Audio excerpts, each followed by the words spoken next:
Problem को law of equivalence से लगा देंगे।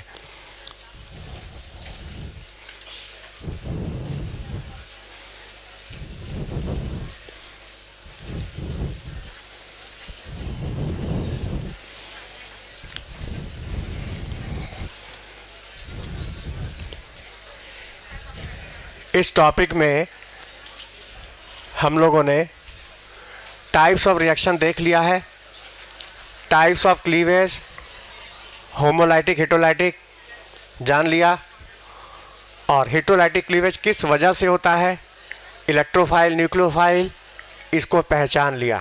जहाँ तक हो चुकी है बात, मिला लिया सबने कॉपी खोल के। इलेक्ट्रोफाइल क्या है, न्यूक्लियोफाइल क्या है। हेटेरोलाइटिक क्लीवेज इन्हीं की वजह से होता है, इलेक्ट्रोफाइल और न्यूक्लियोफाइल। जबकि होमोलाइटिक के लिए चाहिए फ्री रेडिकल और इसके लिए चाहिए हेटेरोलाइटिक के लिए इलेक्ट्रोफाइल और न्यूक्लियोफाइल। फ्री रेडिकल न्यूट्रल होता है ना, तो न्यूट्रल को जनरेट न्यूट्रल ही करता है और चार्ज को चार्ज ही जनरेट करता है। जो चार्ज होगा वो चार्ज ही जनरेट करेगा। इलेक्ट्रोफाइल न्यूक्लियोफाइल चार्ज है तो क्लीवेज के बाद चार्ज ही रेडिकल देगा, चार्ज कार्बोकेटायन कार्बेनायन। और फ्री रेडिकल क्या होता है, न्यूट्रल। तो ये जो टूटने के बाद जो बनाएगा इंटरमीडिएट वो भी क्या रहेगा, न्यूट्रल। तो इलेक्ट्रोफाइल न्यूक्लियोफाइल क्या है बता चुके हैं। और हमने ये कहा, ये लाइन लिख जा, चेक करना कॉपी में लिखवाए हैं कि नहीं, कि जितने भी पॉजिटिव चार्ज है सब इलेक्ट्रोफाइल होते हैं, लेकिन कुछ पॉजिटिव चार्ज स्पीसीज ऐसे भी है जो इलेक्ट्रोफाइल नहीं है, जैसे alkali metal, alkaline earth metal, ammonium ion, H3O+। लिखा है ना, लिखा है ना। चलो अच्छा, एक इलेक्ट्रोफाइल न्यूक्लियोफाइल क्या हम जान चुके हैं। अब इनका आपस में हम रिएक्शन कराएंगे कि यदि इलेक्ट्रोफाइल न्यूक्लियोफाइल आपस में रिएक्ट करेंगे तो रिएक्शन के दौरान चार्ज का डिस्ट्रीब्यूशन क्या होगा। और जो लाइन हम बता रहे हैं ये लाइन हर बार काम देगी, बहुत ज़्यादा यूज़ होगी। और ये चार्ज का डिस्ट्रीब्यूशन तुमने ठीक ढंग से नहीं किया तो आगे का रास्ता तुम्हारा उलझ जाएगा जिस पर तुमको आगे बढ़ना है। क्योंकि हम लोग चार्ज के हिसाब से ही बॉन्ड तोड़ते हैं, किस बॉन्ड को कैसे तोड़ना है, इलेक्ट्रॉन किधर मूव करना है, ये डिपेंड करता है चार्ज के ऊपर। तो चार्ज का डिस्ट्रीब्यूशन कैसे होगा उसका कंसेप्ट क्या है सुन लो। और यही कंसेप्ट बहुत ज़्यादा यूज़ होगा आने वाले लेक्चर में, बार बार ये यूज़ होगा।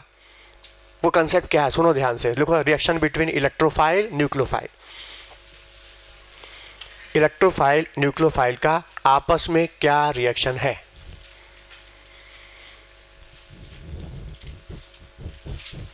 Reaction between electrophile nucleophile.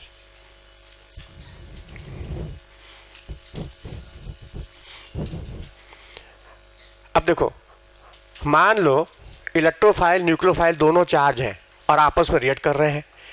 Electrophile भी चार्ज है और न्यूक्लियोफाइल के ऊपर भी चार्ज है। याद रखना, जब दोनों चार्ज हैं, और न्यूक्लियोफाइल का नेचर क्या होता है, इलेक्ट्रॉन डोनेटिंग। न्यूक्लियोफाइल अपना इलेक्ट्रॉन हमेशा देता है, इलेक्ट्रोफाइल इलेक्ट्रॉन लविंग, इलेक्ट्रॉन लेता है। ये देगा इलेक्ट्रॉन और ये क्या होगा, लेगा। देने वाला भी चार्ज, लेने वाला भी चार्ज, तो लेन देन के बाद चार्ज खत्म हो जाएगा, किसी के ऊपर चार्ज नहीं रहेगा। इसने अपना इलेक्ट्रॉन को दे दिया तो देने के बाद इलेक्ट्रोफाइल और न्यूक्लियोफाइल के बीच बॉन्ड बन जाएगा और इनके ऊपर कोई चार्ज नहीं रहेगा, न्यूट्रल। याद रखना, रिएक्शन से पहले चार्ज है तो रिएक्शन के बाद चार्ज खत्म। जैसे एग्जांपल देके बताएं, समझो अमोनिया, समझो यहाँ पर है Cl- और यहाँ पर है CH3+। ध्यान देना, यहाँ पर चार्ज है क्लोराइड आयन के ऊपर और यहाँ भी देखो चार्ज है। इसने अपना इलेक्ट्रॉन इसको दिया, तो देने वाला जब अपने इलेक्ट्रॉन को दे देगा तो देने के बाद दोनों का चार्ज खत्म हो जाएगा, न तो इसके ऊपर चार्ज रहेगा न तो इसके ऊपर चार्ज रहेगा, अब बन जाएगा मिथाइल क्लोराइड। क्योंकि दोनों का चार्ज था लेकिन लेन देन के बाद चार्ज खत्म। पहला केस, ये पहला केस है। अच्छा, मान लो दोनों न्यूट्रल है, तब इलेक्ट्रोफाइल भी न्यूट्रल और न्यूक्लियोफाइल भी न्यूट्रल और दोनों के बीच रिएक्शन हो रहा है। न्यूक्लियोफाइल रिच है, लोन पेयर है, इसके बाद वैकेंट ऑर्बिटल है, तो इसने अपना लोन पे उठा के वैकेंट में डाल दिया। देने वाला भी न्यूट्रल, लेने वाला भी न्यूट्रल, तो लेन देन के बाद दोनों पे चार्ज आएगा, दोनों पे चार्ज आएगा। ये दे के पॉजिटिव और ये ले के हो जाएगा निगेटिव। ये होगा प्लस, यहां आएगा माइनस। रिएक्शन से पहले चार्ज नहीं था तो रिएक्शन के बाद चार्ज आएगा, और रिएक्शन से पहले चार्ज था तो रिएक्शन के बाद चार्ज गायब, दोनों का चार्ज गायब। ये चार्ज मतलब एक तरह के ख्याल होते हैं। मतलब हमने किसी को कुछ सामान दिया, हमको देने का याद है, और उसने जिसने लिया उसको लेने का याद है। ये याद है मतलब चार्ज है। और एक होता है लेन देन हुआ, बात खत्म, वो देने वाला भूल गया देने का, और लेने वाला लेके भूल गया, कोई चार्ज नहीं, ये है ना, कोई चार्ज नहीं। लेकिन जिसको याद है वो चार्ज है उसके ऊपर। समझो ये बात इस तरह से है, ये है। अच्छा इसका एग्जांपल दिखाते हैं। जैसे समझो BF3 और ये अमोनिया। हाँ, बोरान के पास वैकेंट P है, P खाली पड़ा है, और N के पास लोन पेयर है। अच्छा ये भी न्यूट्रल, ये भी न्यूट्रल, दोनों न्यूट्रल है। इसने अपना लोन पेयर इसको दिया, तो देने के बाद इसके ऊपर आएगा पॉजिटिव चार्ज, इसके ऊपर आएगा नेगेटिव चार्ज।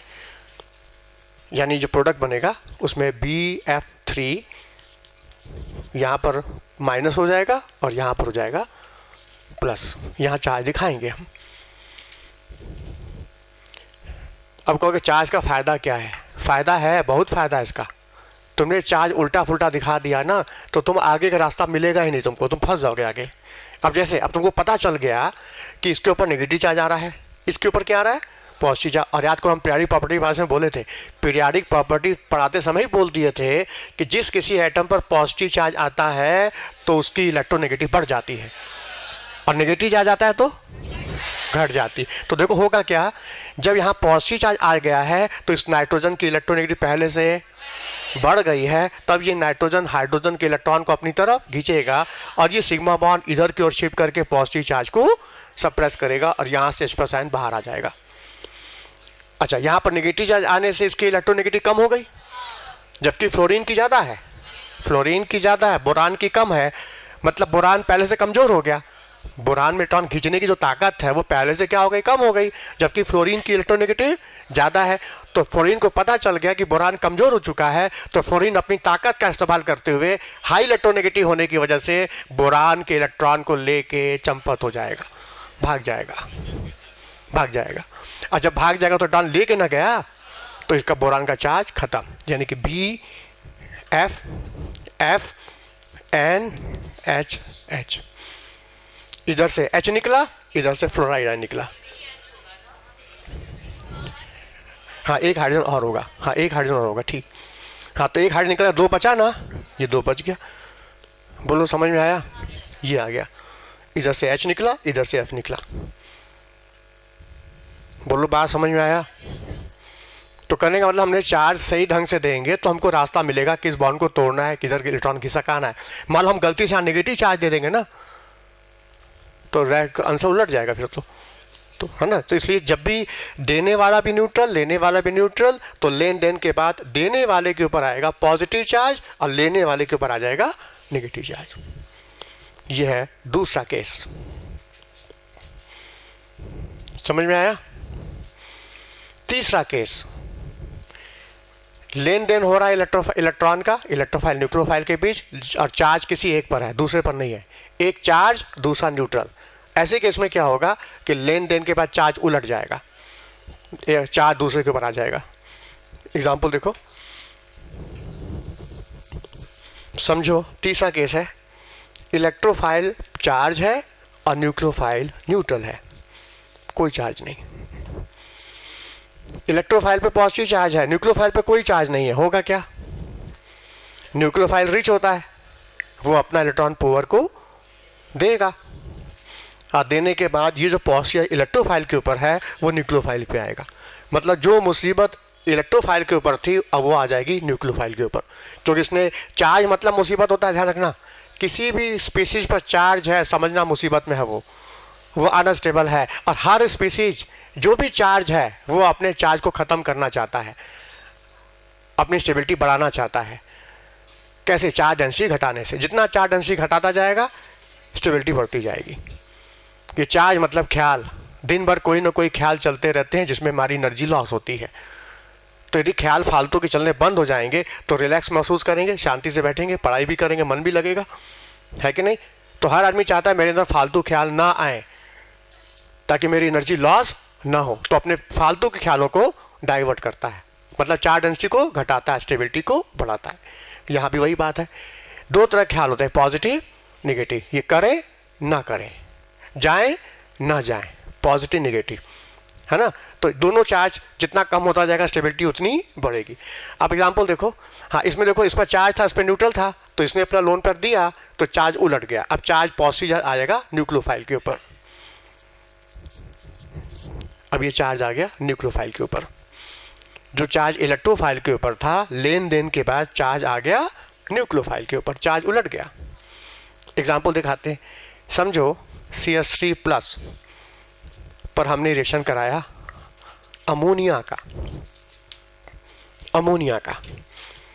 हाँ अमोनिया देखो न्यूट्रल है और ये देखो चार्ज है, होगा क्या, अमोनिया अपना लोन पर उठा के इसको देगा। अच्छा देने वाला न्यूट्रल है, लेने वाला चार्ज है, तो लेन देन के बाद चार्ज उलट जाएगा। अब जो पॉजिटिव कार्बन पे है अब वो नाइट्रोजन के माथे आ जाएगा और स्ट्रक्चर कुछ ऐसा बनेगा, CH3NHH+, ये बन जाएगा।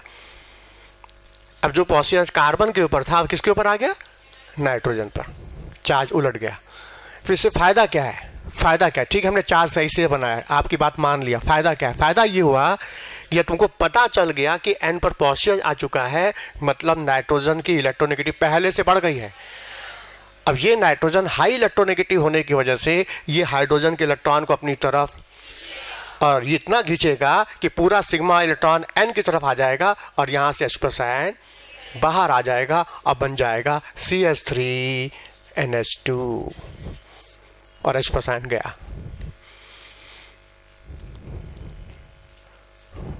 और यदि हमने चार्ज उल्टा दिखा दिया तो हम प्रोडक्ट नहीं बना पाएंगे, आगे नहीं बढ़ पाएंगे। तो रिएक्शन में आगे बढ़ते समय ये सब चार्ज बहुत मायने रखता है कि कब हमको चार्ज दिखाना है कब नहीं दिखाना। ये है तीसरा केस। हाँ चौथा केस उल्टा। अब जैसे अभी इलेक्ट्रोफाइल चार्ज था, न्यूक्लियोफाइल न्यूट्रल था, अब न्यूक्लियोफाइल चार्ज है, इलेक्ट्रोफाइल न्यूट्रल है। समझो ये इलेक्ट्रोफाइल पर कोई चार्ज नहीं, न्यूक्लियोफाइल के ऊपर चार्ज है। न्यूक्लियोफाइल रिच होता है, वो अपना इलेक्ट्रॉन देगा, हाँ देने के बाद चार्ज उलट जाएगा। जो नेगेटिव चार्ज न्यूक्लियोफाइल के ऊपर है अब वो इलेक्ट्रोफाइल पर आ जाएगा।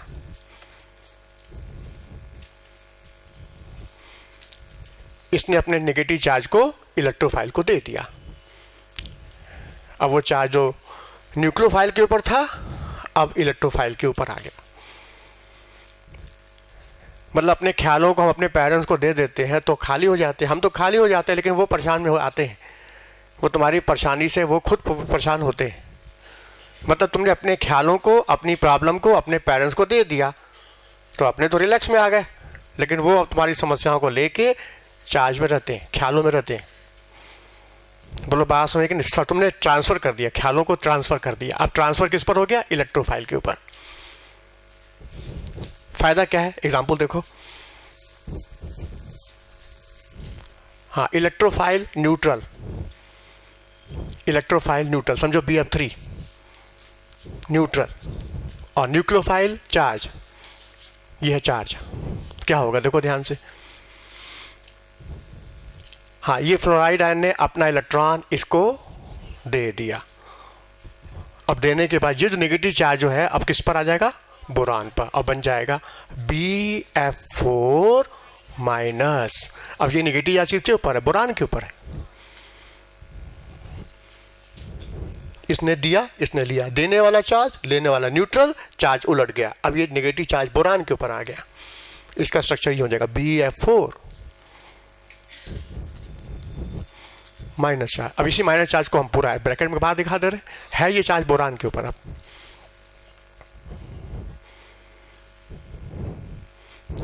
बोलो बात समझ में आया।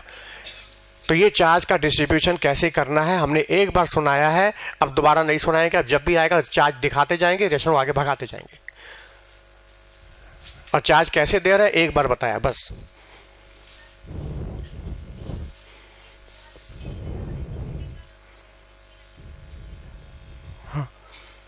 जब ये कोई मालिक्यूल के ऊपर चार्ज होगा तब ना, कि जैसे किसी मालिक्यूल पे चार्ज है उसको देना है, लेकिन यहाँ तो ट्रांसफर हो रहा है इलेक्ट्रॉन का। अब जब ट्रांसफर हो रहा है तो मुसीबत किसको जाएगी, ये है चार्ज, ये बात चल रही है। वहां तो एक मालिक्यूल का चार्ज था, यहां तो चार्ज का ट्रांसफर हो रहा है, तो ट्रांसफर होके चार्ज गया कहां, बात ये चल रही है। चले आगे, बोलो समझ में आया। अच्छा, ये हो गया इलेक्ट्रोफाइल न्यूक्लियोफाइल के बीच का रिएक्शन। हाँ, अब आता है इफेक्ट। यहां से हम लोग इफेक्ट स्टार्ट करते हैं, और सबसे पहले इंडक्टिव इफेक्ट। हेडिंग दो, इंडक्टिव इफेक्ट।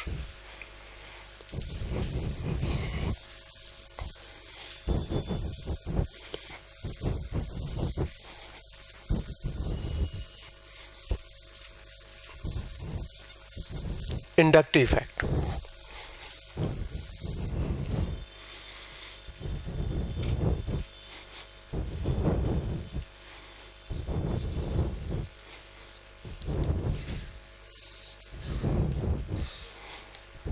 आई, ये परमानेंट होता है। इंडक्टिव इफेक्ट जो होगा ना, ये परमानेंट होगा। परमानेंट का मतलब ये है कि किसी मालिक्यूल के अंदर मान लो इंडक्टिव इफेक्ट है, हम कोई रीजन उसके पास ले जाएं, इलेक्ट्रोफाइल न्यूक्लियोफाइल ले जाएं, तो रीजन के लाने से हटाने से उसकी पोलैरिटी पर कोई असर नहीं पड़ेगा, वो रहेगा परमानेंट।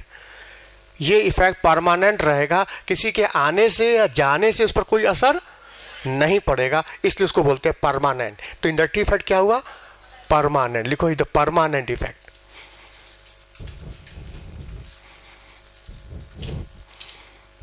परमानेंट इफेक्ट,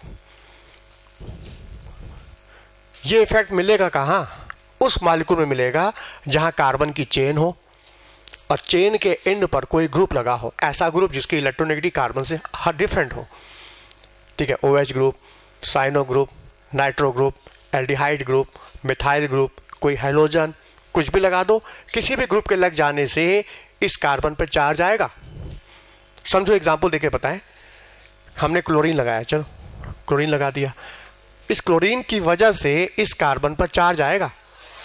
हाँ, क्लोरीन की इलेक्ट्रोनेगेटिव, तो क्लोरीन कार्बन के इलेक्ट्रॉन को अपनी तरफ, तो क्लोरीन पे आएगा डेल्टा नेगेटिव, कार्बन पे आएगा डेल्टा पॉजिटिव। और हमको पता है किसी एटम पर पॉजिटिव चार्ज आता है तो उसकी इलेक्ट्रोनेगेटिव बढ़ जाती है, मतलब ये कार्बन इस कार्बन की तुलना में ज़्यादा इलेक्ट्रोनेगेटिव हो चुका है, तब ये कार्बन इस कार्बन के सिग्मा को अपनी ओर, तो यहाँ पर भी कमी हो जाएगी इलेक्ट्रॉन की, यहाँ पर भी आएगा डेल्टा पॉजिटिव चार्ज, और यहाँ भी पॉजिटिव आने से इसकी इलेक्ट्रोनेगेटिव बढ़ जाएगी, तब ये कार्बन इस कार्बन की तुलना में ज़्यादा इलेक्ट्रोनेगेटिव होगा, तब ये कार्बन ज़्यादा इलेक्ट्रोनेगेटिव होने से कम वाले का इलेक्ट्रॉन अपनी तरफ खींचेगा, तो यहाँ पर भी डेल्टा पॉजिटिव चार्ज आएगा, तब इसकी भी इलेक्ट्रोनेगेटिव बढ़ जाएगी, तब ये भी इस कार्बन के सिग्मा को अपनी ओर खींचेगा, यहाँ भी आएगा डेल्टा पॉजिटिव चार्ज। तो कहने का मतलब इस ग्रुप की वजह से इस कार्बन पे चार्ज आया और वो चार्ज धीरे धीरे आगे की ओर शिफ्ट कर रहा है। इस इफेक्ट को बोलते हैं इंडक्टिव इफेक्ट, जो कि सिग्मा बॉन्ड मॉलिक्यूल में ही मिलेगा। जिस मॉलिक्यूल में सिग्मा बॉन्ड होगा और चेन के एंड पर कोई ग्रुप लगा होगा, वहां ये इफेक्ट मिलेगा, जिसमें इलेक्ट्रॉन की माइनर शिफ्टिंग होगी, सिग्मा इलेक्ट्रॉन की माइनर शिफ्टिंग होगी, जिस वजह से चार्ज आएगा और वो चार्ज आगे की ओर धीरे धीरे क्या होगा, शिफ्ट करता जाएगा। इस इफेक्ट को बोलते हैं इंडक्टिव इफेक्ट। नोट करो, कोई inductive effect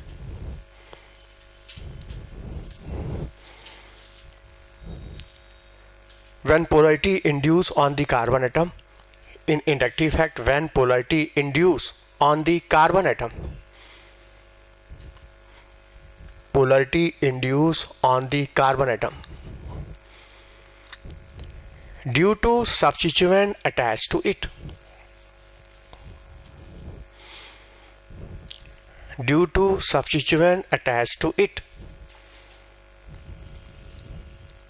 substituent attached to it, and minor displacement of bonded electron occur.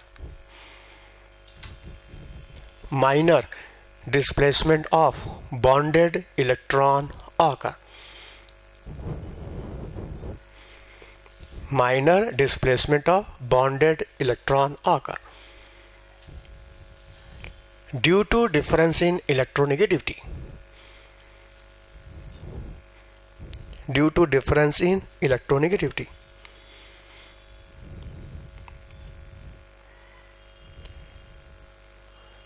In this process,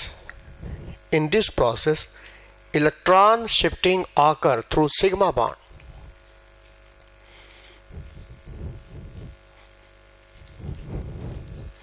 In this process, electron shifting occur through sigma bond along the chain of carbon atom. In this process, electron shifting occur through sigma bond along the chain of carbon atom due to presence of polar covalent bond. Due to presence of polar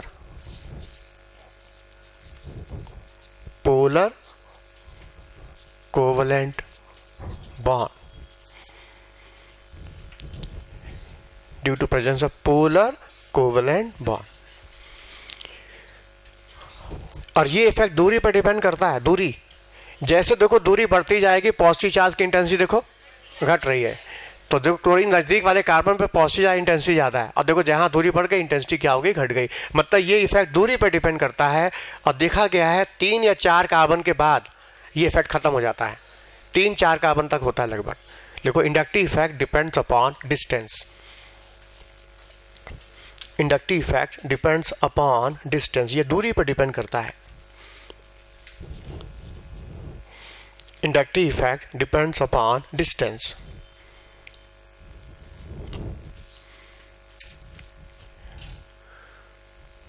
ये दूरी पर depend करता है. और ये effect 2 तरह का है. ये 2 टाइप का होता है. 2 टाइप. एक है प्लस आई और दूसरा माइनस आई. प्लस का मतलब डोनेशन, वो ग्रुप अपना इलेक्ट्रॉन देगा. यदि कोई भी ग्रुप कार्बन की चेन को अपना इलेक्ट्रॉन दे रहा है वो प्लस आई, और ले रहा है माइनस आई, तो प्लस आई को कहेंगे इलेक्ट्रॉन डोनेटिंग इफेक्ट, माइनस आई बोलेंगे इलेक्ट्रॉन विथड्रॉइंग. तो plus I is the electron donating effect, और माइनस आई में आ जाएगा electron withdrawing effect.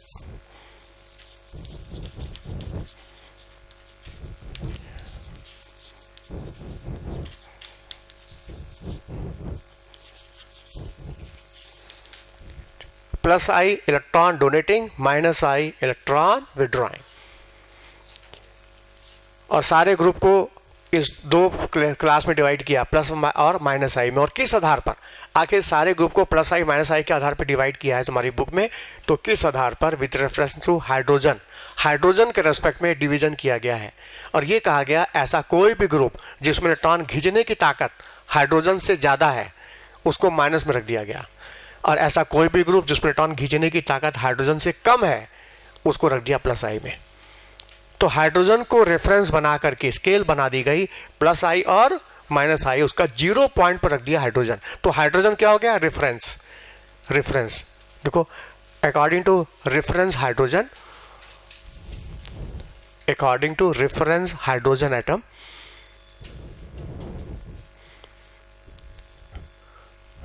according to reference hydrogen atom, the group which having more electron withdrawing power,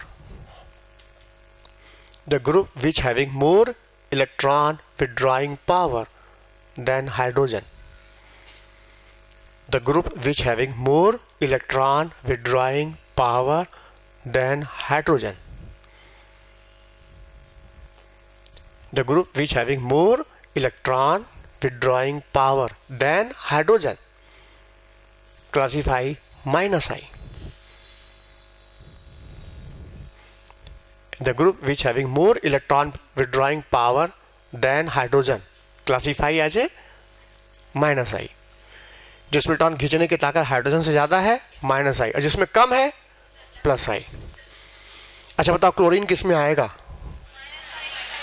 हाँ, क्योंकि chlorine की ज़्यादा अपने खींच रहा है ना, तो ये आ जाएगा माइनस आई.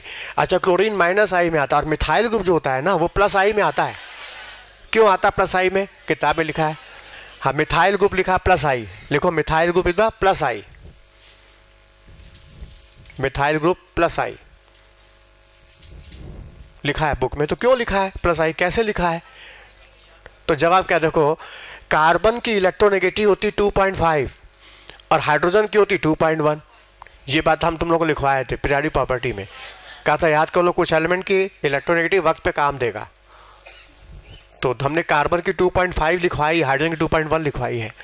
हाँ, जिस एटम की इलेक्ट्रोनेगेटिव ज़्यादा होगी वो एटम बॉन्डेड इलेक्ट्रॉन को अपनी तरफ खींचेगा। तो कार्बन हाइड्रोजन का भी खींचेगा, इस हाइड्रोजन का भी खींचेगा, इसका भी खींचेगा, तीनों का खींचेगा। और जब कार्बन तीनों हाइड्रोजन का इलेक्ट्रॉन अपने खींचने लग जाएगा तो इस कार्बन पर इलेक्ट्रॉन की डेंसिटी बढ़ जाएगी। तीनों हाइड्रोजन का खींच लिया तो कार्बन के पास इलेक्ट्रॉन क्लाउड बढ़ गया, इलेक्ट्रॉन डेंसिटी बढ़ गई। और चार्ज डेंसिटी बढ़ती है तो स्टेबिलिटी घटती है। ख्याल ज़्यादा आने लग जाता है तो आदमी की एनर्जी लॉस होने लग जाती है, वो अनस्टेबल होता है। तो ऐसे केस में क्या होगा, जब ज़्यादा चार्ज डेंसिटी बढ़ जाएगी तो अपने आप को स्टेबल फॉर्म में लाने के लिए चार्ज डेंसिटी घटाएगा, वो चार्ज डेंसिटी कम करेगा। कैसे कम करेगा, चार्ज को आगे की ओर पुश कर देगा, अपने नेगेटिव चार्ज को आगे की ओर पुश कर देगा। अब मतलब ये पूरा ग्रुप इलेक्ट्रॉन दे देगा, तो ये हो गया प्लस आई। तो मिथाइल ग्रुप प्लस आई कैसे, ये बात समझ में आई। कार्बन ने पहले इलेक्ट्रॉन खींच लिया तीनों हाइड्रोजन का, इलेक्ट्रॉन डेंसिटी बढ़ गई। तब इलेक्ट्रॉन डेंसिटी घटाने के लिए कार्बन ने एक्सेस इलेक्ट्रॉन को आगे की ओर पुश कर दिया, तो पूरा मिथाइल ग्रुप क्या हो गया, डोनेटिंग प्लस आई। बोलो बात समझ में आया। इस आधार पे सारे ग्रुप को दो क्लास में डिवाइड किया, प्लस आई और माइनस आई। तो इसका जो ऑर्डर है ना, ये एक्सपेरिमेंटल है, ठीक है, हाइड्रोजन का रेफरेंस बना के बनाया गया, लेकिन सारे ग्रुप का जो ऑर्डर ये एक्सपेरिमेंटल है, उसको याद कर लो, तुमको काम देगा। क्वेश्चन कई लगाने में बहुत हेल्प मिलेगी हमको। देखो ऑर्डर क्या है, ऑर्डर ऑफ प्लस आई, ये एक्सपेरिमेंटल है, ये order of plus I.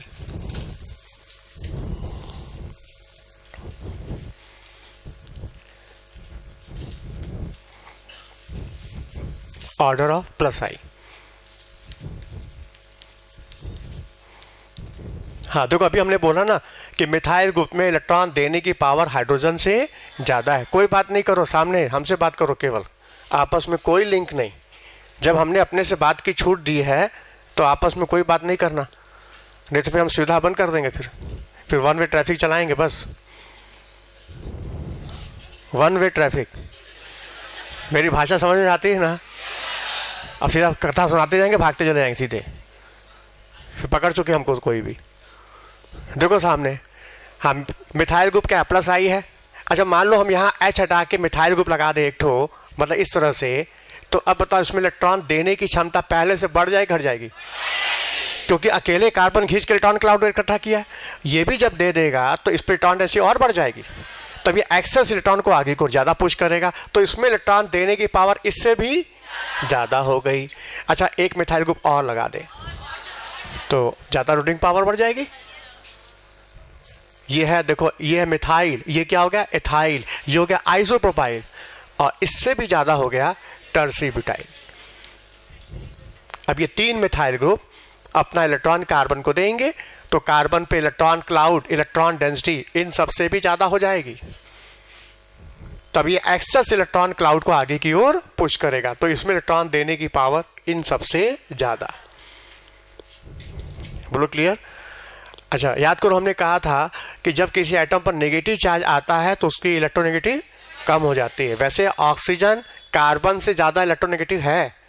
Oxygen की इलेक्ट्रिक कार्बन, ऑक्सीजन की कितना बताया 3.0, नहीं फ्लोरीन 3.5। बोलो फ्लोरीन का कितना बताया था 4, ऑक्सीजन का 3.5, ऑक्सीजन का 3.5 और कार्बन का बताए थे 2.5। तो बताओ ऑक्सीजन कार्बन ज़्यादा इलेक्ट्रोनेगेटिव है ना। हाँ, लेकिन ऑक्सीजन पर नेगेटिव चार्ज जब आ जाता है तो उसकी इलेक्ट्रोनेगेटिव कम हो जाती है, और जब कम हो जाएगी तो खींचने के बजाय देने लग जाएगा। वो ऑक्सीजन जो खींचना चाहिए वो दे रहा है, वो इस बात से साबित होता है। एग्जाम्पल्स ये देखो, CO माइनस। अब बताओ नेगेटिव चार्ज आ जाने से इसकी इलेक्ट्रोनेगेटिव कम हो गई है, अब ये इलेक्ट्रॉन खींचने के बजाय, तो ये पूरा ग्रुप जो है, ये पूरा ग्रुप इलेक्ट्रॉन डोनेटिंग है, इसमें इलेक्ट्रॉन देने की क्षमता इससे भी ज़्यादा है। अच्छा यहाँ कार्बोनाइल ग्रुप आने से ये कुछ हद तक इलेक्ट्रॉन का खींच लेगा, लेकिन फिर भी देगा। अब इससे भी ज़्यादा electron donating power O minus में है, क्योंकि इसके इलेक्ट्रॉन को ये कुछ खींच भी रहा है, इसको तो कोई नहीं खींच रहा है, तो नेगेटिव चार्ज आने से कम हो गई। अब इसमें इलेक्ट्रॉन देने की पावर इन दोनों से भी ज़्यादा, और इससे भी ज़्यादा electron donating power NH minus के पास है। क्यों? क्योंकि नाइट्रोजन की इलेक्ट्रिक वैसे भी कम होती है ऑक्सीजन से, और नेगेटिव चार्ज आने से और कम हो गई, और इतनी कम कि इलेक्ट्रॉन डोटिंग पावर सबसे ज़्यादा। तो नोट कर लो, सबसे ज़्यादा NH माइनस, फिर O माइनस, फिर कार्बोक्सिलेट आयन, फिर टर्शी ब्यूटाइल, फिर आइसोप्रोपाइल, फिर एथाइल, फिर मिथाइल, लास्ट में हाइड्रोजन।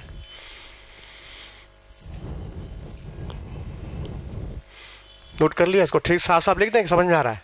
सबसे पहले NH माइनस, सबसे ज़्यादा प्लस आई पावर, उसके बाद O माइनस, फिर कार्बोक्सिलेट आयन, फिर tertiary butyl, isopropyl, ethyl, methyl, last में हाइड्रोजन।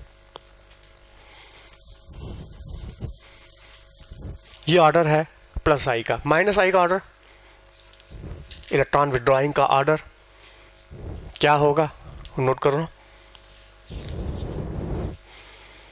हाँ, सबसे ज़्यादा है Nr3 प्लस। वैसे भी नाइट्रोजन की इलेक्ट्रोनेगेटिव ज़्यादा होती है, लेकिन पॉजिटिव आने से ज़्यादा बढ़ जाएगी, Nr3 प्लस। इसके बाद Sr2 प्लस। फिर ये डाटा एक्सपेरिमेंटल है वैसे, NH3 plus, NO2,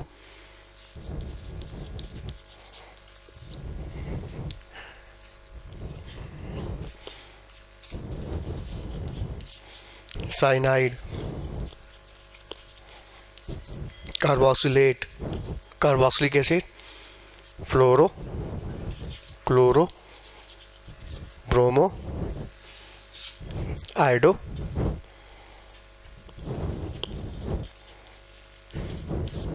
phenoxide, ester,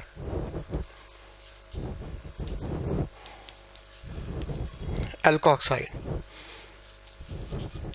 hydroxide, thiol, thio ether,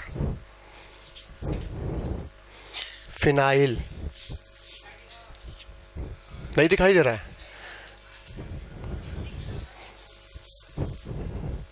यहां लिख देते हैं C6H5, फिनाइल के बाद हाइड्रोजन, बस।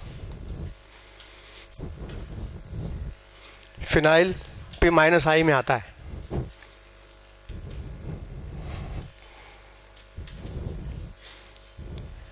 डाटा तो एक्सपेरिमेंटल है, लेकिन याद करने का भी कंसेप्ट है। कैसे इसको हम याद रखेंगे, है ये एक्सपेरिमेंटल।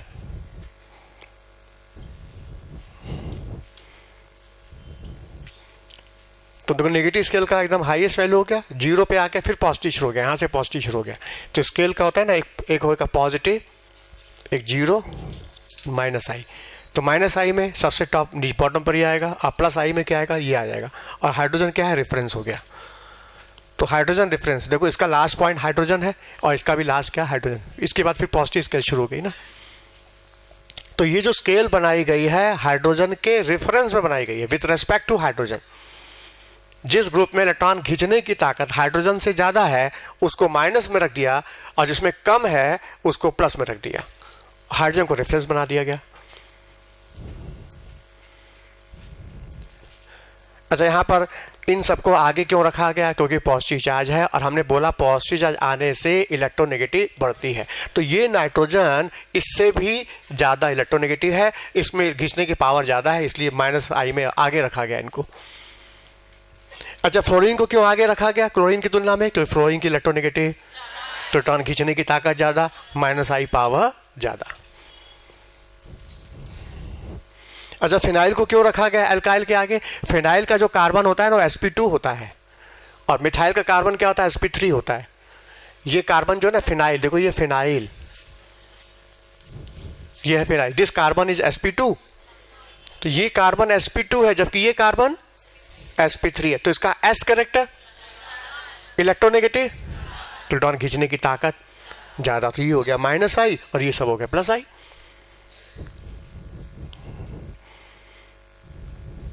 बोलो, बात समझ में आई।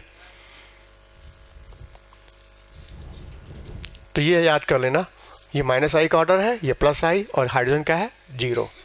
अब इसके फायदे क्या है, ठीक है, मान लो हमने याद कर लिया, तो हमको फायदा क्या है, फ़ायदा है, इसको याद करने के बाद तुम एसिड की एसिडिटी ऑर्डर निकाल सकते हो, बेस की बेसिसिटी ऑर्डर, एल्डिहाइड कीटोन की डाइपोल मोमेंट डिफाइन कर सकते हो, एल्डिहाइड कीटोन की रिएक्टिविटी बता सकते हो, कार्बोकैटायन की स्टेबिलिटी, कार्बेनायन की स्टेबिलिटी, सब में एक्सप्लेन करने में तुमको हेल्प करेगा ये। तो वन बाय वन एक एग्जाम्पल सबका बना के दिखाते हैं। और लास्ट ईयर नीट में क्वेश्चन आ चुका है, एक क्वेश्चन आया इसमें से, वो भी दिखाएंगे, वो भी देंगे। हाँ लिखो applications, application of inductive effect.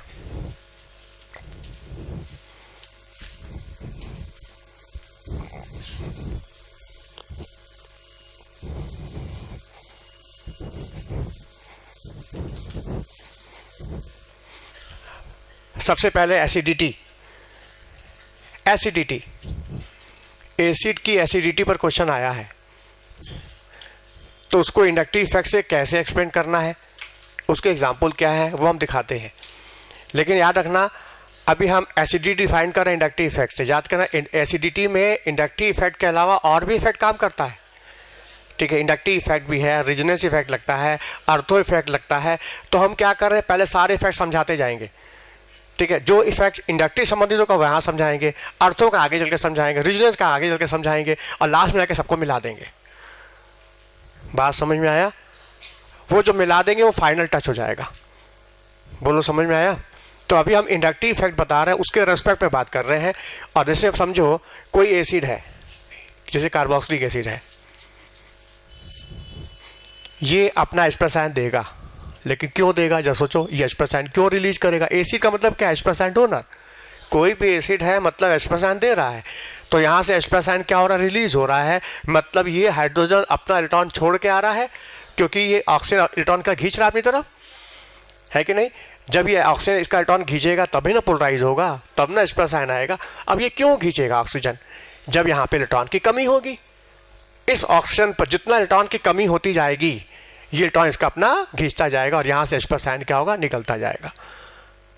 यानी इस ऑक्सीजन पर इलेक्ट्रॉन की कमी होने के लिए हमको यहाँ ऐसा ग्रुप लगाना चाहिए जो इलेक्ट्रॉन डोनेट करे या विड्रॉ करे।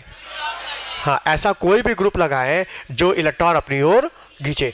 जब ये खींचेगा तो ये भी खींचेगा, और फिर ये भी खींचेगा, तो यहाँ से H+ बाहर आ जाएगा, क्योंकि इंडक्टिव इफेक्ट सिग्मा के थ्रू चलता है ना। तो यदि ऐसा कोई भी ग्रुप जो कि -I में आ रहा है, वो ग्रुप इलेक्ट्रॉन अपनी तरफ खींचेगा, तो ये बॉन्ड क्या होगा, पोलराइज हो जाएगा, और H+ बाहर आ जाएगा। तो इसका मतलब क्या हुआ, acidity directly proportional to -I। अच्छा, मान लो हम यहाँ +I लगा दें, वो ग्रुप इलेक्ट्रॉन दे रहा है, तो जब दे देगा तो यहाँ पे इलेक्ट्रॉन की कमी पूरी हो जाएगी, तो इसमें खींचने की ताकत, तो अब ये कम खींचेगा तो H+ भी कम आएगा, एसिडिटी क्या होगी, घट जाएगी। मतलब एसिडिटी -I के डायरेक्टली अब +I के प्रोपोर्शनल हुआ। ये है कंसेप्ट, नोट कर लो इसको। Acidity directly proportional to -I, inversely proportional to +I। ऐसा कोई भी ग्रुप इलेक्ट्रॉन खींचेगा तो खींच करके बॉन्ड को क्या करेगा, पोलराइज, और H+ जल्दी रिलीज हो जाएगा, तो एसिडिटी बढ़ जाएगी। तो ऐसा कोई भी ग्रुप जो इलेक्ट्रॉन विड्रॉ कर रहा है, खींच रहा है, इसको पोलराइज करके H+ रिलीज कर रहा है, एसिडिटी को क्या है, बढ़ा रहा है। वही तो लिखा, acidity directly proportional to -I, inversely to +I। हाँ, अब देखो सामने, जैसे मान लो मेरे सामने रखा है एसिटिक एसिड, एसिटिक एसिड, और रखा है फार्मिक एसिड।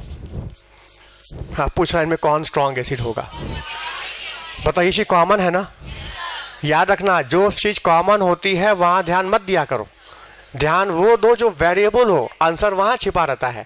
तो वेरिएबल क्या है, मिथाइल और हाइड्रोजन।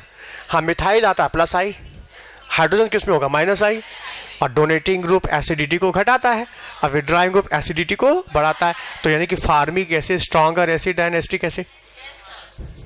सबको पता है फार्मिक एसिड ज्यादा स्ट्रॉन्ग है एसिटिक एसिड से। अच्छा ठीक है, एसिटिक एसिड कमजोर है, एसिटिक एसिड वीक एसिड है, ये तो बात क्लियर हो गई। अब हम एसिटिक एसिड के हाइड्रोजन को हटा के इस जगह हम क्लोरीन लगा दें, मोनोक्लोरो एसिटिक एसिड बना दे, तो अब बताओ क्लोरीन किस में आता है, +I के -I?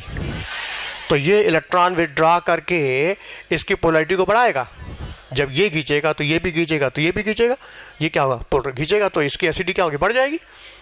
अच्छा, हम 2 क्लोरीन लगा दें तो और बढ़ जाएगी, 3 लगा दें तो और बढ़ जाएगी।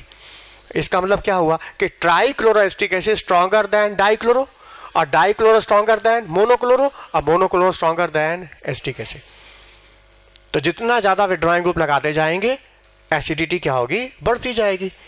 तो ये है TCA बोलते हैं, TCA 10 जिसमें स्ट्रॉन्ग एसिड हो गया इन चारों में। TCA मतलब try chloro acetic acid. TCA इसलिए नाम लो ना कि कुछ कंपाउंड बहुत फेमस होते हैं। तो TCA का यूज़ हम लोग आगे चल बायोमॉलिक्यूल्स में प्रोटीन को डीनेचर करने में करते हैं। एंजाइम प्रोटीन को डीनेचर करना हो तो TCA डाल देते हैं। TCA है trichloro acetic acid which are stronger acid than acetic acid. अच्छा, लिखा सबने? मान लो हम क्लोरीन की जगह हम फ्लोरीन लगा दें तो अब बताओ, ट्राईफ्लोरो एसिटिक एसिड स्ट्रॉन्गर है कि ट्राईक्लोरो? हाँ, ट्राईफ्लोरो, क्योंकि फ्लोरीन की इलेक्ट्रोनेगेटिव ज़्यादा है।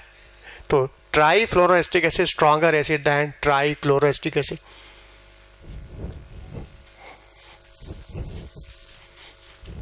अच्छा, मान लो 4 कार्बन का ये एसिड है ब्यूटारिक एसिड। मक्खन में जब खटास हो जाती है तो एसिड की वजह से, ये एसिड खट्टा होता है ना, साइट्रिक एसिड खट्टा है, नींबू में है, malic acid, lactic acid, butyric acid, जहाँ एसिड वहाँ खटास होगी। तो जब मक्खन खट्टा हो जाता है तो वहाँ एसिड जो बनता है वो कौन सा, butyric acid. This is a butyric acid. हमने क्या किया, ये ब्यूटारिक एसिड का अल्फा कार्बन है, ये बीटा, ये है गामा। हमने अल्फा कार्बन पर क्लोरीन लगाया तो नाम रख दिया अल्फा क्लोरो ब्यूटारिक एसिड। अच्छा, बीटा पर क्लोरीन लगा दें तो, बीटा पर क्लोरीन लगा दें तो बीटा क्लोरो ब्यूटारिक एसिड बन जाएगा। अच्छा, गामा पे क्लोरीन लगा दें तो गामा क्लोरो ब्यूटारिक एसिड बनेगा। हाँ बताओ, ऑप्शन बनेगा 4 ठो। हाँ, पूछेगा इनमें सबसे स्ट्रॉन्ग एसिड बताओ, किस पर टिक मारेंगे? आंसर है सेकेंड, अल्फा क्लोरो। क्यों, ऐसा क्यों? हाँ, दूरी कम है, जिसकी दूरी कम उसका इफेक्ट, तो एसिडिटी भी क्या होगी, ज़्यादा। तो आंसर होगा सबसे ज़्यादा 2, फिर 3, फिर 4, फिर 1।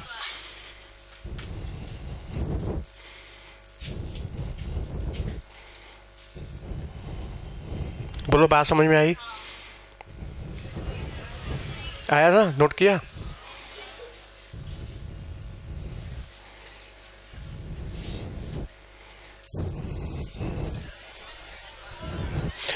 आगे चलेंगे, पूरा शीट दे देंगे इसका हम शीट दे देंगे, पूरा एक शीट दे देंगे, सारा ऐसे उसमें लिखा होगा, सबका वैल्यू के साथ रहेगा।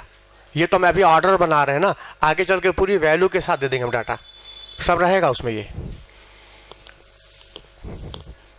हम क्वेश्चन की वैरायटी दिखाना चाह रहे हैं। अब जैसे मान लो इसी में,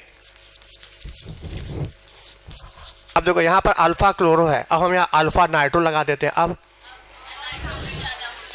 alpha chloro acetic acid, alpha nitro acetic acid. अब बताओ, दोनों की पोजीशन सेम है, लेकिन ताकत देखो, ताकत नाइट्रो की ज़्यादा है। हाँ, अब ये ज़्यादा स्ट्रांग होगा इसकी तुलना में, ये है स्ट्रांग और ये हो जाएगा वीक। मतलब है डिस्टेंस नहीं, ताकत मायने रखती है कि नाइट्रो ग्रुप की विड्रॉइंग पावर क्लोरीन से ज़्यादा है। अच्छा, मन में आएगा कि मान लीजिए एक तरफ ताकत है और एक तरफ डिस्टेंस है। जैसे समझो, मान लो ये 3 कार्बन का एसिड हो गया, यहाँ पर हमने नाइट्रो लगाया जहाँ ताकत ज़्यादा है, और यहाँ हमने डिस्टेंस,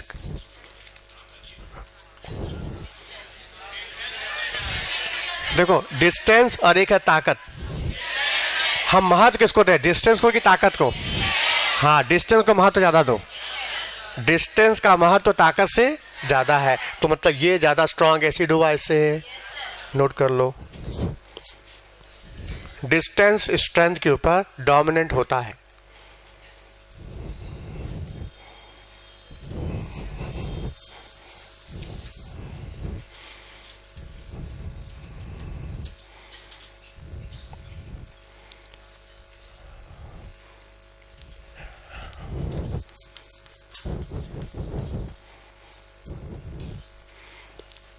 अच्छा, एक है नंबर और एक है स्ट्रेंथ। हमने क्या किया, यहाँ पर 2 क्लोरीन लगाया कमज़ोर, और यहाँ नंबर ज़्यादा है और यहाँ ताकत कमज़ोर है, और एक हमने ताकत बढ़ा दी और संख्या घटा दी। नंबर और एक है स्ट्रेंथ। हाँ, नंबर का महत्व स्ट्रेंथ से, हाँ ये होगा।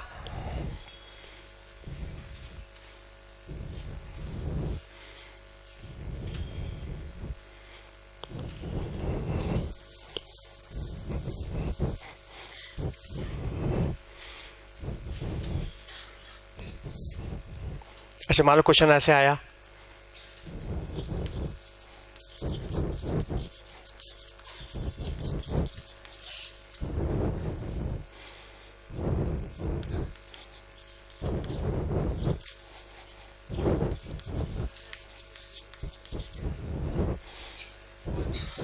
ऊपर लिखे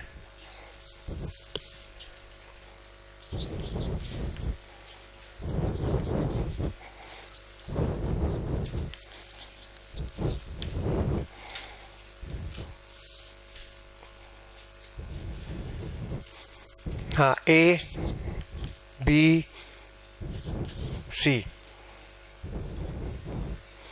हाँ बताओ, इनमें सबसे वीक एसिड कौन होगा? वीक एसिड सोच लिया? ध्यान से देखो, बताओ ये चीज कॉमन है, और जो चीज कॉमन है उस पर ध्यान मत दिया करो। ध्यान दो जो चीज वेरिएबल है। वेरिएबल क्या है? कार्बोक्सिलेट आयन, मेथॉक्साइड और मेथॉक्सी और कार्बोक्सिलिक एसिड। ध्यान दो, ये -I में आता है और ये +I में आता है। अब +I group electron donating group acidity को घटाता है, तो सबसे वीक एसिड होगा ए।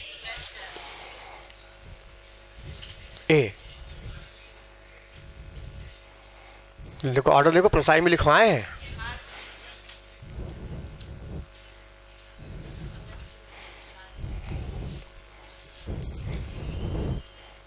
अब देखो ये ऑर्डर था एसिडिटी का। अब बेसिसिटी का ऑर्डर देखा जाए। बेसिसिटी, जैसे अमोनिया बेसिक है क्योंकि अमोनिया का ऑक्टेट कंप्लीट है नाइट्रोजन का, और लोन पेयर भी है। ऑक्टेट कंप्लीट, लोन पेयर, तो जिससे ये बेसिक हुआ, और जिसका ऑक्टेट कंप्लीट होगा, लोन पेयर होगा, अपना लोन पेयर देगा, वो है लुईस बेस। अब देखो ध्यान से, यदि हम यहाँ पर कोई ऐसा ग्रुप लगा दें, मिथाइल ग्रुप, जिसका नेचर डोनेटिंग है, तो ये इलेक्ट्रॉन दे करके यहाँ पर इलेक्ट्रॉन की डेंसिटी को बढ़ा देगा, और जब इलेक्ट्रॉन डेंसिटी बढ़ जाएगी तो इलेक्ट्रॉन देने की क्षमता बढ़ जाएगी। इसका बेसिक नेचर क्या होगा? बढ़ जाएगा, क्योंकि बेस क्या है? Electron donor. यदि हमने ऐसा ग्रुप लगाया जो इलेक्ट्रॉन दे रहा है, तो दे करके इलेक्ट्रॉन डेंसिटी बढ़ा रहा है ना, तो इलेक्ट्रॉन डेंसिटी बढ़ने से इसकी बेसिसिटी क्या होगी? बढ़ेगी। अच्छा, मान लो हमने ऐसा ग्रुप लगाया जो इलेक्ट्रॉन खींच रहा है अपनी तरफ, जो खींचेगा तो यहाँ पे इलेक्ट्रॉन डेंसिटी कम हो जाएगी। इलेक्ट्रॉन डेंसिटी कम तो बेसिसिटी क्या होगी? कम। इसका मतलब क्या हुआ कि basicity directly proportional to, inversely proportional to -I।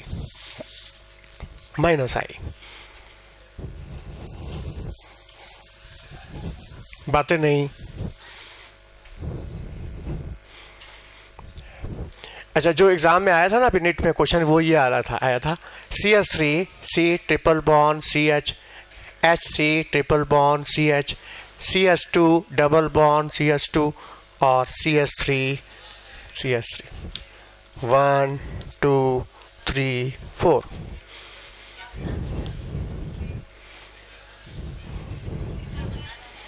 ये हाँ बताना है एसिडिटी ऑर्डर।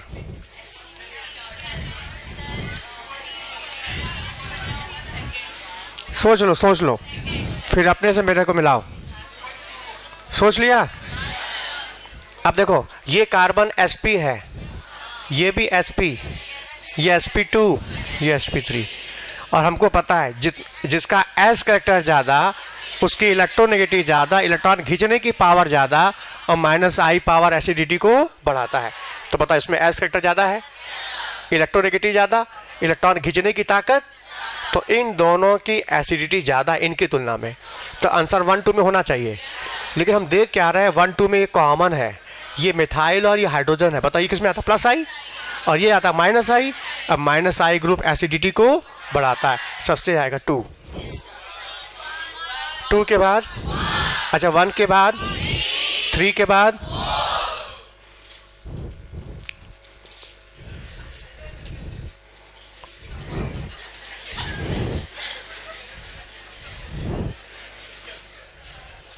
क्वेश्चन कंसेप्ट जब क्लियर होता है तो फिर लगता है आराम से, फिर कोई दिक्कत नहीं आती।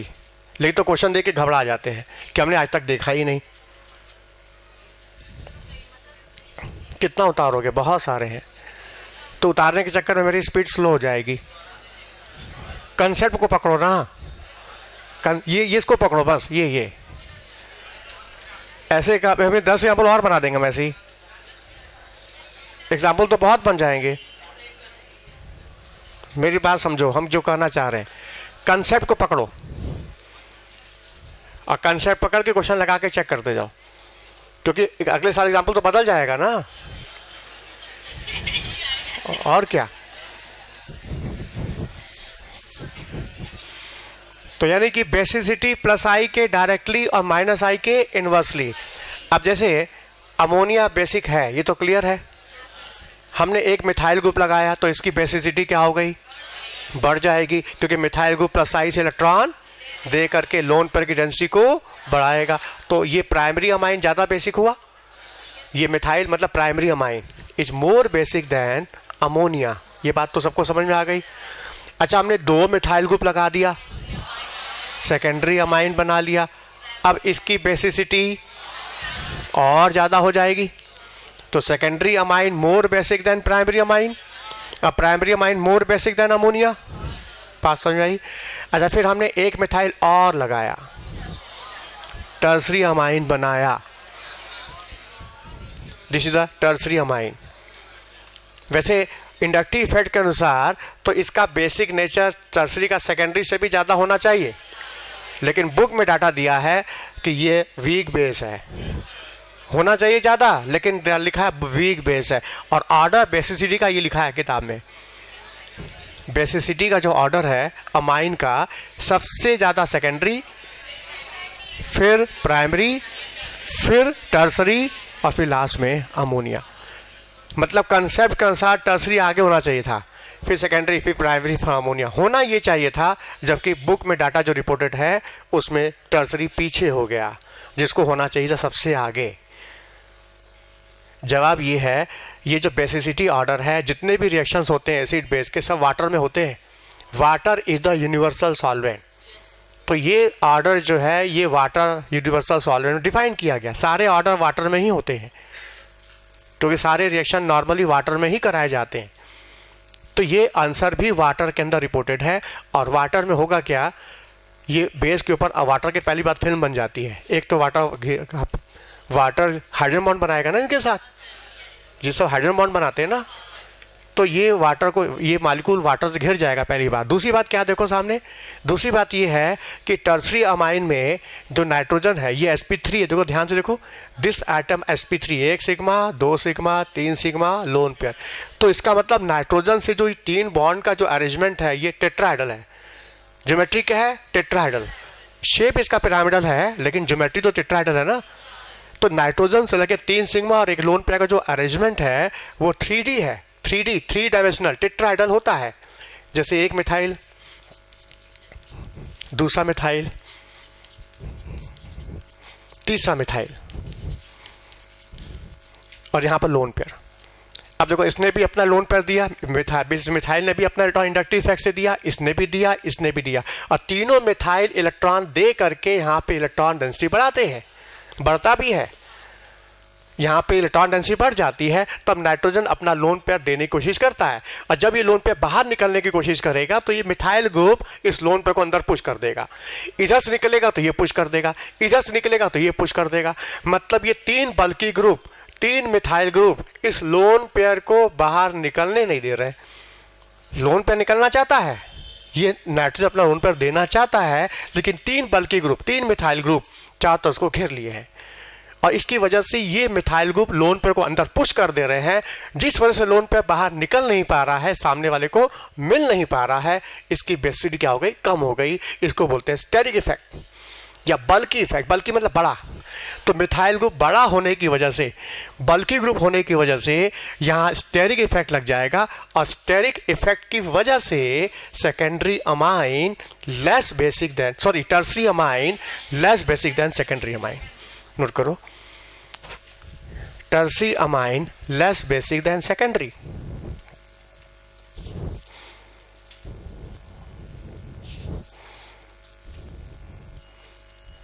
tertiary amine less basic than secondary due to bulky nature of methyl group,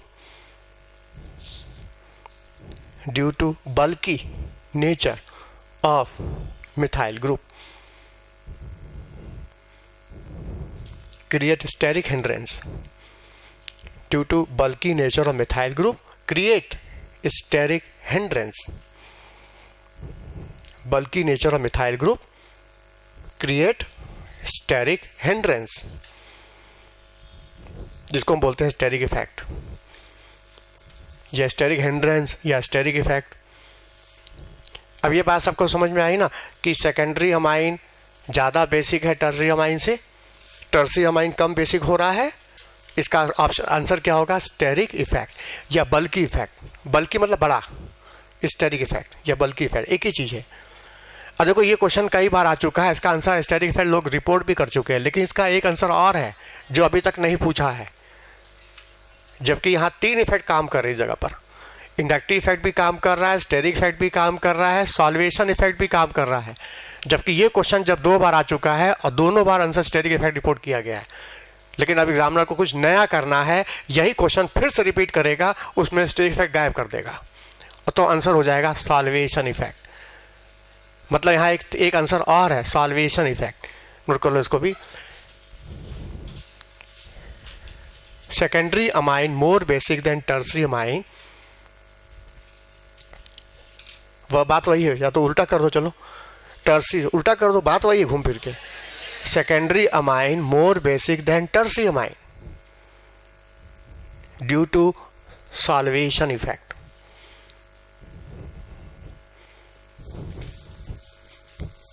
due to solvation effect.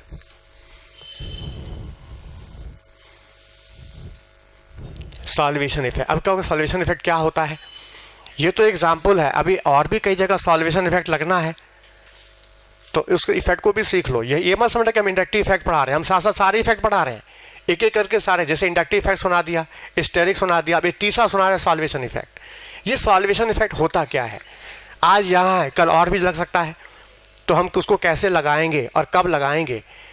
अच्छा, स्टेरिक इफेक्ट हमने यहाँ लगाया, अब तुमको ये पूछना चाहिए कि ठीक है आज यहाँ आपने लगाया, कल कोई नया मॉलिक्यूल आएगा तो हम कैसे पहचानेंगे कि हमको यहाँ स्टेरिक इफेक्ट लगाना है कि नहीं लगाना। मेन असल चीज़ तुम लोग नहीं पूछते हमसे, बस सुनते चले जा रहे हो बात को। ज्ञान निकाला जाता है तब जाके मिलता है। ठीक है, हमने स्टेरिक इफेक्ट सुना दिया, आज ये एग्जाम्पल है, कल एग्जाम्पल बदल जाएगा। अब एक इफेक्ट के पर 20 क्वेश्चन लगते हैं, 20 क्वेश्चन। आज हमने एक एग्जाम्पल दिया, बाकी दूसरा नया क्वेश्चन आएगा तब। तो हम कैसे इफेक्ट लगाएं, कब कब लगाना है, आखिर स्टेरिक इफेक्ट लगाना कहाँ है, कब, जवाब जब मॉलिक्यूल 3 डायमेंशनल होगा तब। जब मॉलिक्यूल 3D हो, मतलब उसका अरेंजमेंट क्या हो, 3 डायमेंशनल हो और बीच में इलेक्ट्रॉन डेंसिटी हो और बल्कि ग्रुप लगे चारों तरफ से। मतलब कोई मॉलिक्यूल 3D है, मान लो ये एटम 3D है, 3D, और यहाँ पर बल्कि ग्रुप लगे, बड़े बड़े ग्रुप लगे हैं, तब ये इफेक्ट लगाओ। अच्छा, मान लो यही मॉलिक्यूल प्लानर हो गया तब, यही मॉलिक्यूल 2 डायमेंशनल हो गया तब, तो मत लगाना, क्योंकि जब मॉलिक्यूल 2 डायमेंशनल होगा तो लोन पेयर को निकलने का रास्ता मिल जाएगा। वो तो किसी ऊपर, मान लो मॉलिक्यूल प्लेन में है तो लोन पेयर ऊपर नीचे निकल जाएगा, अब मान लो 3D है तो नहीं निकल पाएगा। तो मतलब स्टेरिक इफेक्ट तभी लगाओगे जब मॉलिक्यूल होगा 3 डायमेंशनल और ग्रुप लगे हों बल्कि, तब। अब जैसे एग्जांपल दिखाते, इधर देखो सामने, ये देखो,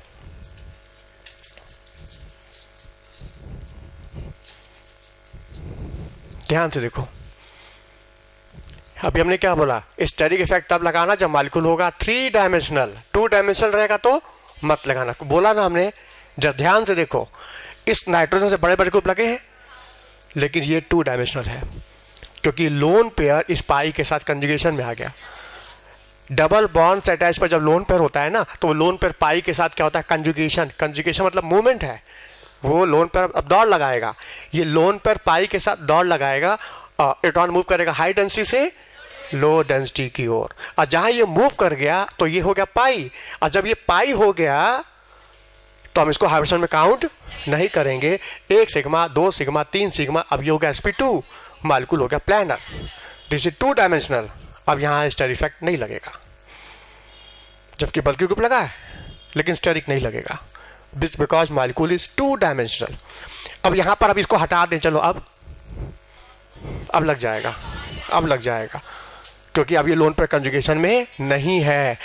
तो अब ये लोन पेयर को हाइब्रिडेशन में काउंट करेंगे तो 3 सिग्मा 1 लोन पेयर मतलब sp3। तो ये अरेंजमेंट क्या हो गया, टेट्राहेड्रल, 3 डायमेंशनल। नहीं समझ में आया? इसलिए कौन सा इफेक्ट कहाँ लगाना है, कहाँ नहीं लगाना है, ये सब मेन पॉइंट होता है। इसलिए हमने पहले ही बोला, देखो मॉलिक्यूल 3D है कि नहीं, देखो हमने पहले ही बोला था 3 सिग्मा 1 लोन पेयर, बोला था कि नहीं? हमने अपनी बात सुना दी थी, हम छुपा के नहीं रखे थे बात को। लेकिन तुम उस पॉइंट को हाईलाइट करो ना, जो तुमको मेन लगाना है। चलो आगे बढ़ते हैं। अब बात है सॉल्वेशन इफेक्ट, ये क्या होता है? और देखो ये इफेक्ट जो तुमको बता रहे हैं ना, इफेक्ट तुम हर जगह लगा देना जहां कोई 2 एसिड या 2 बेस की ताकत पूछे विच इज स्ट्रॉन्गर, तो ये इफेक्ट तुम लगा देना, क्योंकि सारा रिएक्शन वाटर में ही होता है, सॉल्वेंट इफेक्ट वहां भी लगेगा, तो ये इफेक्ट तुम लगा देना। अब ये इफेक्ट क्या, देखो सामने सॉल्वेशन इफेक्ट है क्या। जहां कहीं 2 एसिड या 2 बेस की ताकत खोजनी है तुमको, क्या करोगे, उन दोनों का कंजुगेट बना लेना। क्या बनाओगे, कंजुगेट। कैसे बनाए कंजुगेट, एसिड है तो कंजुगेट बनाने के लिए H+ आयन निकाल दो, अब बेस है तो कंजुगेट बनाने के लिए H+ आयन जोड़ दो, बन जाएगा कंजुगेट, बोलो। उसके बाद उन दोनों की स्टेबिलिटी देखना, उन दोनों कंजुगेट की स्टेबिलिटी। जिस एसिड या बेस का कंजुगेट जितना स्टेबल होगा, उस एसिड बेस की ताकत उतनी ज़्यादा होगी। यह है कंसेप्ट। अब इस कंसेप्ट को पकड़ के तुम सारे एसिड बेस में लगाते चले जाओ, आंसर निकलता जाएगा। शुरू हमने क्या बोला, किसी भी एसिड बेस की ताकत खोजनी है, क्या बनाओगे पहले, कंजुगेट, और कंजुगेट बनाने के बाद उसकी स्टेबिलिटी देखोगे। जिस एसिड या बेस का कंजुगेट जितना स्टेबल, उस एसिड बेस की ताकत उतनी ज़्यादा। यह है कंसेप्ट। अब इसको अप्लाई करके दिखाएं, सामने देखो, फिर लिखवा देंगे इसको, पहले सामने देखो। हाँ, मेरे सामने है सेकेंडरी और टर्शियरी अमाइन, हमको इसकी बेसिडी कंपेयर करनी है, क्योंकि प्रॉब्लम यहीं फंसा है सेकेंडरी और टर्शियरी के बीच में। देखो सामने ये है सेकेंडरी अमाइन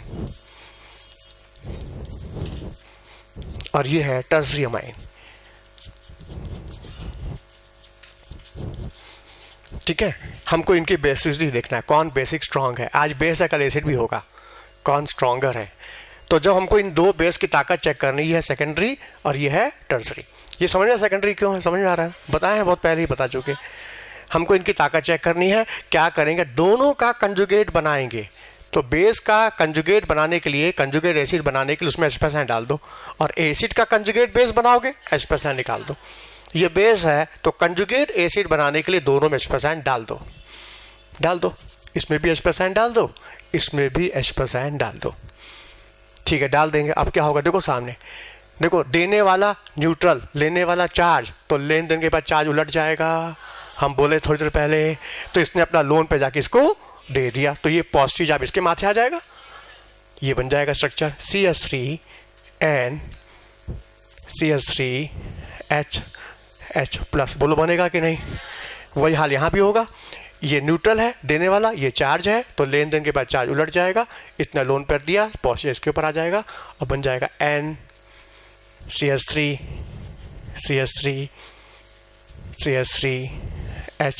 बोलो आएगा कि नहीं। ये बन गया दोनों का कंजुगेट एसिड। ये है बेस, ये है बेस, और एसिड मिलने के बाद अब बन गया कंजुगेट, कंजुगेट एसिड बन गया। ये बेस है और ये उनका कंजुगेट एसिड बन गया। अब इनकी स्टेबिलिटी देखेंगे, इनमें जो ज़्यादा स्टेबल होगा उसकी ताकत ज़्यादा होगी। मतलब ये स्टेबल है तो ये बेसिक ज़्यादा होगा, ये ज़्यादा स्टेबल है तो ये बेसिक ज़्यादा होगा। जिसका कंजुगेट ज़्यादा स्टेबल उसकी बेसिसिटी ज़्यादा, यह कंसेप्ट। अच्छा बता, रिएक्शन हो कहाँ रहा है, हवा में कि पानी में? पहले ही बोला वाटर में हो रहा है, तो ये भी पानी में बन रहा होगा। और याद करो हमने एक दिन कहा था किसी भी आयन को पानी में डालो उस पर वाटर की फिल्म बनती है। तो ये जो आयन है पॉजिटिव चार्ज, इस पर वाटर की फिल्म बनेगी, इसके ऊपर भी वाटर की फिल्म बनेगी। हाँ, इस आयन का वाटर के साथ इंटरेक्शन होगा। कौन सा? Ion dipole. बोलो गलत, हाइड्रोजन बॉन्ड। और हाइड्रोजन बॉन्ड की ताकत आयन डाइपोल से ज़्यादा होती है। आयन डाइपोल तुमने गलत नहीं सोचा है, लेकिन वो कमज़ोर इफेक्ट है। जब हाइड्रोजन बॉन्ड लग रहा है तो आयन डाइपोल के बारे में क्यों सोचोगे? क्योंकि हमने बताया था हाइड्रोजन बॉन्ड की ताकत आयन डाइपोल से। तो ये देखो यहाँ बनेगा हाइड्रोजन बॉन्ड, इस वाटर का इसके साथ। इधर भी बनेगा हाइड्रोजन बॉन्ड। बोलो बनेगा कि नहीं? अच्छा, इधर भी बनेगा हाइड्रोजन बॉन्ड। अच्छा, इसमें हाइड्रोजन बॉन्ड कितना बन रहा है? 2। इसमें कितना बन रहा है? 1। तो इसमें हाइड्रोजन बॉन्ड ज़्यादा बनेगा, और जितना ज़्यादा हाइड्रोजन बॉन्ड बनेगा फिल्म बनती जाएगी, बॉन्ड बनता जाएगा, एनर्जी क्या होगा? रिलीज। और जितना फिल्म बनेगी उतना ज़्यादा एनर्जी निकलेगी, सिस्टम की एनर्जी घटेगी, स्टेबिलिटी बढ़ेगी। ये ज़्यादा स्टेबल है। इसका कंजुगेट एसिड ज़्यादा स्टेबल होने से इसकी बेसिसिटी ज़्यादा। तो secondary amine more basic than tertiary amine due to solvation. इसमें सॉल्वेशन ज़्यादा है ड्यू टू हाइड्रोजन बॉन्ड, इसमें सॉल्वेशन कम है due to hydrogen bond. Note कर लो इसको। देखो secondary amine more basic than tertiary amine, secondary amine more basic than tertiary amine because secondary amine more basic than tertiary amine because conjugate acid of secondary amine, conjugate acid of secondary amine is more stabilized, conjugate acid of secondary amine more stabilized by solvation, more stabilized by solvation due to more hydrogen bond. Conjugate acid of secondary amine more stabilized by solvation due to more hydrogen bond. In comparison to किसकी तुलना में? In comparison to tertiary amine. In comparison to tertiary amine.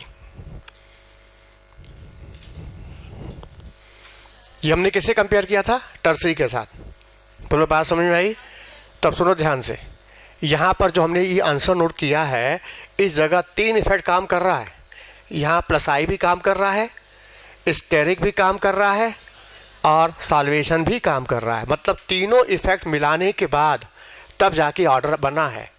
यहाँ केवल solvation का ही role नहीं है, ये समझना। तीनों इफेक्ट मिलने के बाद तब जाके आंसर बना। ये डाटा एक्सपेरिमेंटल है, ये जो लिखा है ना एनसीईआरटी में, ये एक्सपेरिमेंटल है। फिर कहोगे कहाँ लिखा है ये तुमको अमाइन के चैप्टर मिलेगा। 12 के एनसीईआरटी में अमाइन का चैप्टर है ना। देखो हर चैप्टर में एसिड बेस का टॉपिक दिया है, हम सारा यहीं पढ़ा के खत्म कर लेंगे।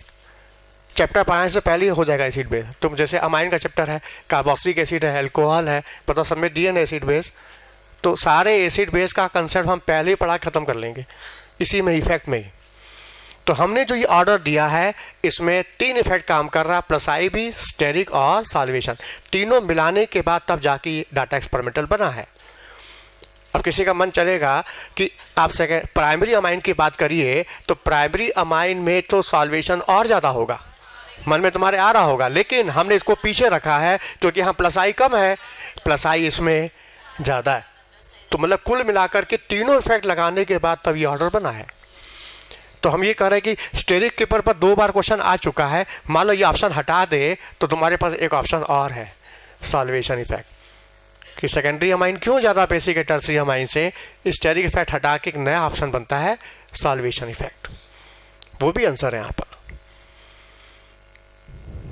बोलो बात समझ में आई? तो ये कंसेप्ट याद रखना कि जब भी किसी एसिड या बेस की ताकत खोजनी है, दोनों का कंजुगेट बनाओ और दोनों की स्टेबिलिटी देखो। जिसका कंजुगेट ज़्यादा स्टेबल उसके एसिड बेस की ताकत ज़्यादा। यह है concept.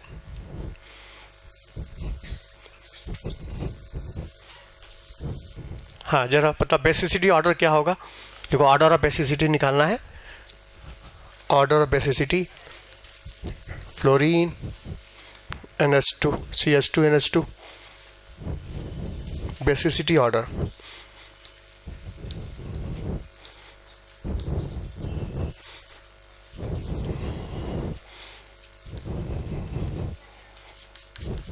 What is the basicity order, क्या होगा?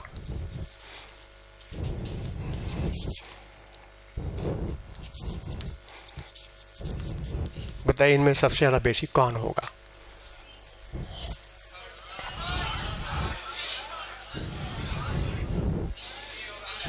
कॉपी पे लिख लिया? पेन से कॉपी पे लिख लो, फिर लिखेंगे मिलाना। कॉपी पे लिख लो।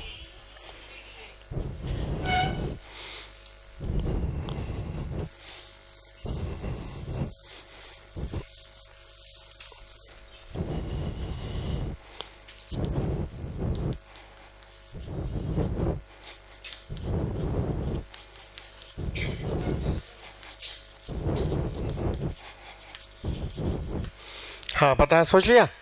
सबसे ज़्यादा होगा सी के बाद होगा बी के बाद डी के बाद ए।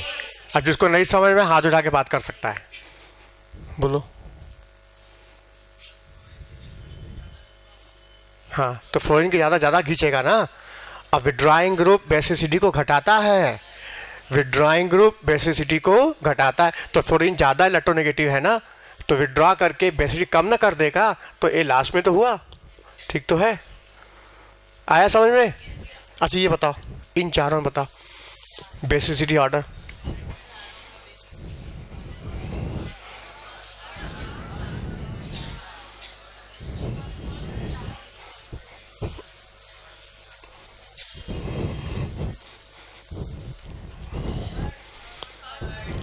One two three four.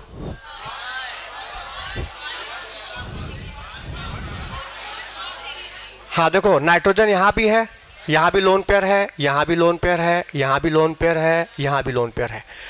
अच्छा ये ग्रुप क्या है? इलेक्ट्रॉन डोटिंग है, तो इलेक्ट्रॉन दे करके इलेक्ट्रॉन डेंसिटी को बढ़ाएगा, तो बेसिसिटी को बढ़ा देगा। 1 सबसे ज़्यादा हो गया, जबकि यहाँ जो कोई बढ़ाने वाला नहीं है, बल्कि इसके बगल में H हटा के NH2 लग गया, और नाइट्रोजन की इलेक्ट्रोनेगेटिव हाइड्रोजन से ज़्यादा है, तो नाइट्रोजन हाइड्रोजन के इलेक्ट्रॉन को अपनी तरफ खींचेगा, तो यहाँ पे इलेक्ट्रॉन की अवेलेबिलिटी कम हो जाएगी। मतलब ये कम बेसिक होगा, ये ज़्यादा। अच्छा इन दोनों में देखा जाए कॉमन, देखो यहाँ क्या है, NH2 की जगह OH आ गया, और ऑक्सीजन की इलेक्ट्रोनेगेटिव नाइट्रोजन से, तो ये इंडक्टिव इफेक्ट से खींच करके यहाँ पे इलेक्ट्रॉन की डेंसिटी को कम कर देगा, तो इसकी बेसिक प्रॉपर्टी इससे भी कम हो जाएगी।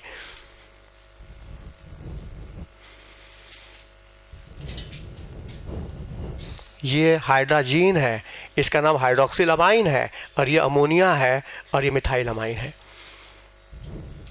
कभी कभी नाम भी दे देता है, अमोनिया, हाइड्रोजीन, हाइड्रोक्सिल अमाइन।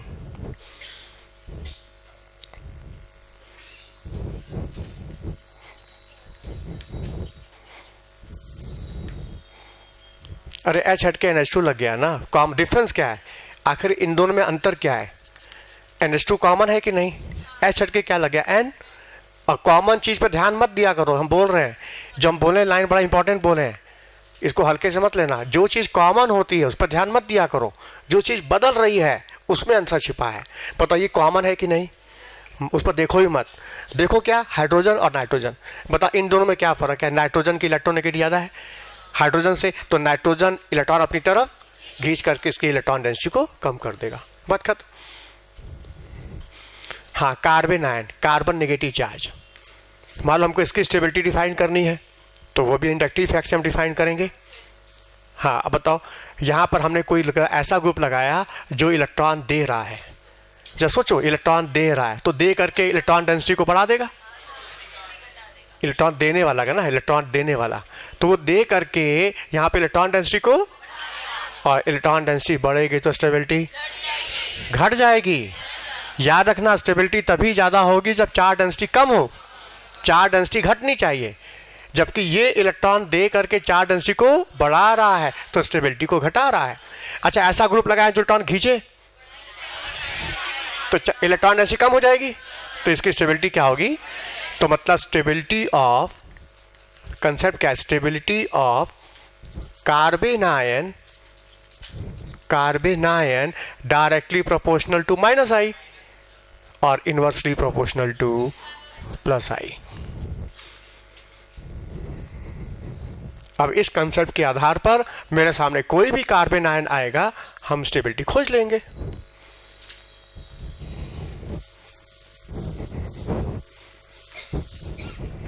अब जैसे मेरे सामने methyl carbon ion, ethyl carbon ion, isopropyl carbon ion, tertiary butyl carbon ion. पूछा स्टेबिलिटी बताओ, बता सकते हैं? हाँ बताओ, ये सब क्या इलेक्ट्रॉन डोटिंग है? ये सब इलेक्ट्रॉन दे करके चार्ज डेंसिटी बढ़ाएंगे, स्टेबिलिटी को घटा देंगे।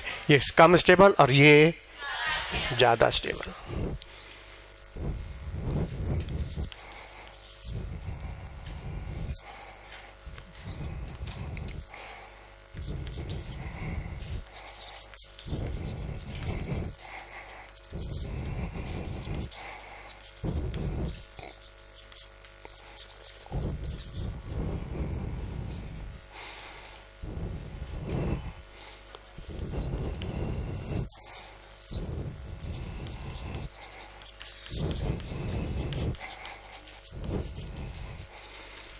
हाँ, सबसे अनस्टेबल कार्बन आयन कौन होगा?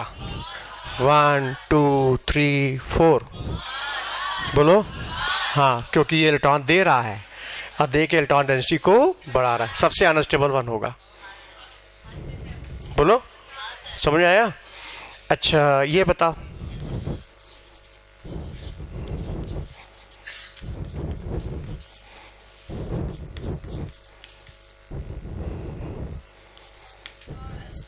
वन टू थ्री, सबसे स्टेबल बोलो। क्यों थर्ड? हाँ, ये कार्बन है sp3, ये है sp2, ये है sp। इसका s करेक्टर इलेक्ट्रोनेगेटिव, ज़्यादा इलेक्ट्रॉन खींच लेगा अपनी तरफ और खींच करके डेंसिटी घटा देगा। ये एटम इलेक्ट्रॉन विड्रॉ करके चार्ज डेंसिटी घटा देगा। ये वाला, ये हाँ हाँ,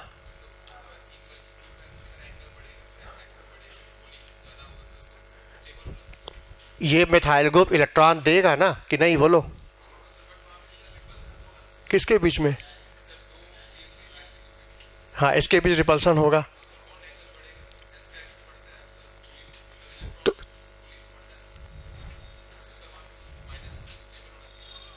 मतलब इसके बीच मालूम है, ये इसके बीच का एंगल कितना है? ये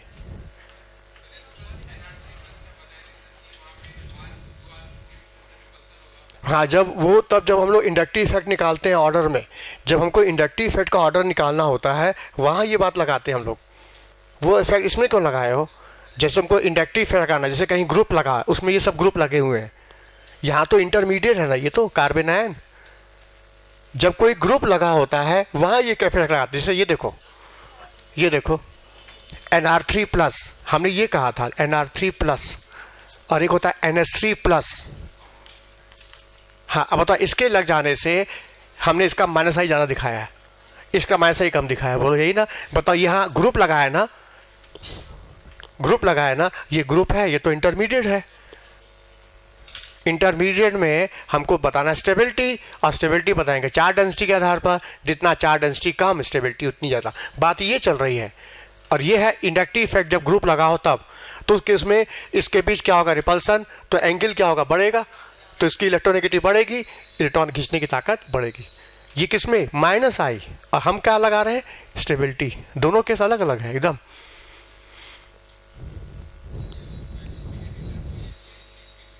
प्राइमरी, सेकेंडरी, टर्सरी। क्या अमाइन की हमने स्टेबिलिटी तो नहीं बताई, बेसिसिटी पढ़ाई है। बात बेसिसिटी करना, अभी नया चीज मत डालो उसमें। बात है बेसिसिटी की, कि प्राइमरी, सेकेंडरी, टर्सरी अमाइन की बेसिसिटी खोजना है तो क्या करेंगे। हमने स्टेबिलिटी की बात ही नहीं की। एक बार में एक बात को समझो ना, इधर उधर खिचड़ी मत पचाओ, जो बात जहां की वहीं अप्लाई करो।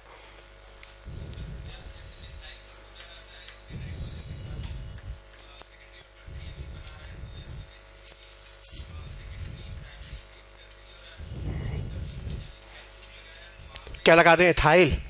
देखो अभी वो आगे बताएंगे, जो तुम बोल रहे हो ना आगे बताएंगे। हमने क्या बोला, अभी हम इंडक्टिव इफेक्ट पढ़ा रहे, लास्ट में सबको मिलाएंगे, कहा था ना। अभी मत मिलाओ ना, अभी केवल इंडक्टिव इफेक्ट क्या है उसका एप्लीकेशन जानो, और उसका एग्जांपल हमने बताया। और जहाँ एग्जांपल बढ़ाएंगे तो सब इफेक्ट मिल जाएगा फिर तो। अभी वेट करो। हाँ, कार्बन आयन की स्टेबिलिटी समझ में आई। माइनस आई ग्रुप स्टेबिलिटी को बढ़ाएगा, प्लस आई स्टेबिलिटी को घटाएगा। हाँ, मेरा क्वेश्चन यह समझ में आया। हाँ, जिसका एस करेक्टर ज़्यादा, उसकी इलेक्ट्रोनेगेटिव ज़्यादा, वो इलेक्ट्रॉन खींच करके चार्ज डेंसिटी घटा देगा, स्टेबिलिटी को बढ़ा देगा। तो this carbon ion is more stable. सबसे ज़्यादा 3, उसके बाद 2, फिर 1। बोलो, बात समझ में आई। अच्छा, जैसे कि एसीटोन है और एक एल्डिहाइड है, क्वेश्चन आता है कौन ज़्यादा पोलर है, विच इज मोर पोलर। अब एनसीईआरटी में डाइपोल मोमेंट लिखा हुआ है, तुम जाके चेक करके देख सकते हो। जो कंसेप्ट तुम्हारा आएगा आंसर वही मैच करेगा किताब से। क्वेश्चन है which is more polar, aldehyde या कीटोन। सुन लिया, सोच लिया सबने।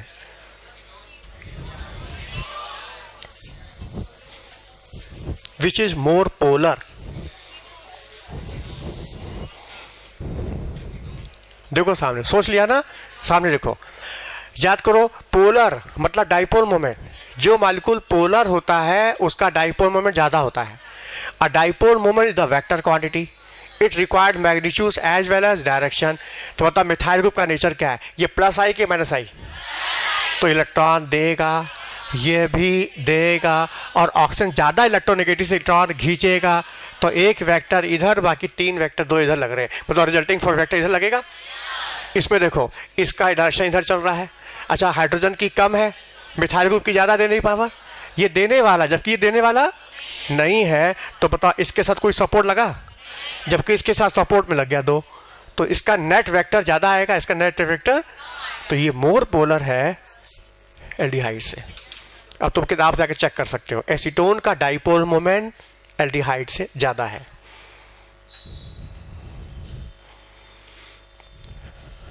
और देखो, एसीटोन ज़्यादा पोलर होने की वजह से हमको जब पोलर सॉल्विंग की जरूरत पड़ती है तो एसीटोन यूज़ करते हैं कई जगह। जैसे फिंकलिस्टीन में एसीटोन यूज़ करते हैं KI के साथ, क्योंकि पोलर सॉल्वेंट। अच्छा, पोलर है लेकिन ए प्रोटिक है, प्रोटिक नहीं है क्योंकि इसमें हाइड्रोजन ऑक्सीजन से अटैच नहीं है। अच्छा, दूसरा क्वेश्चन, अब जैसे हमको न्यूक्लियोफाइल का अटैक कराना है, न्यूक्लियोफाइल का अटैक कराना है, तो हम पहले कीटोन पे कराएंगे कि एल्डिहाइड पे कराएंगे?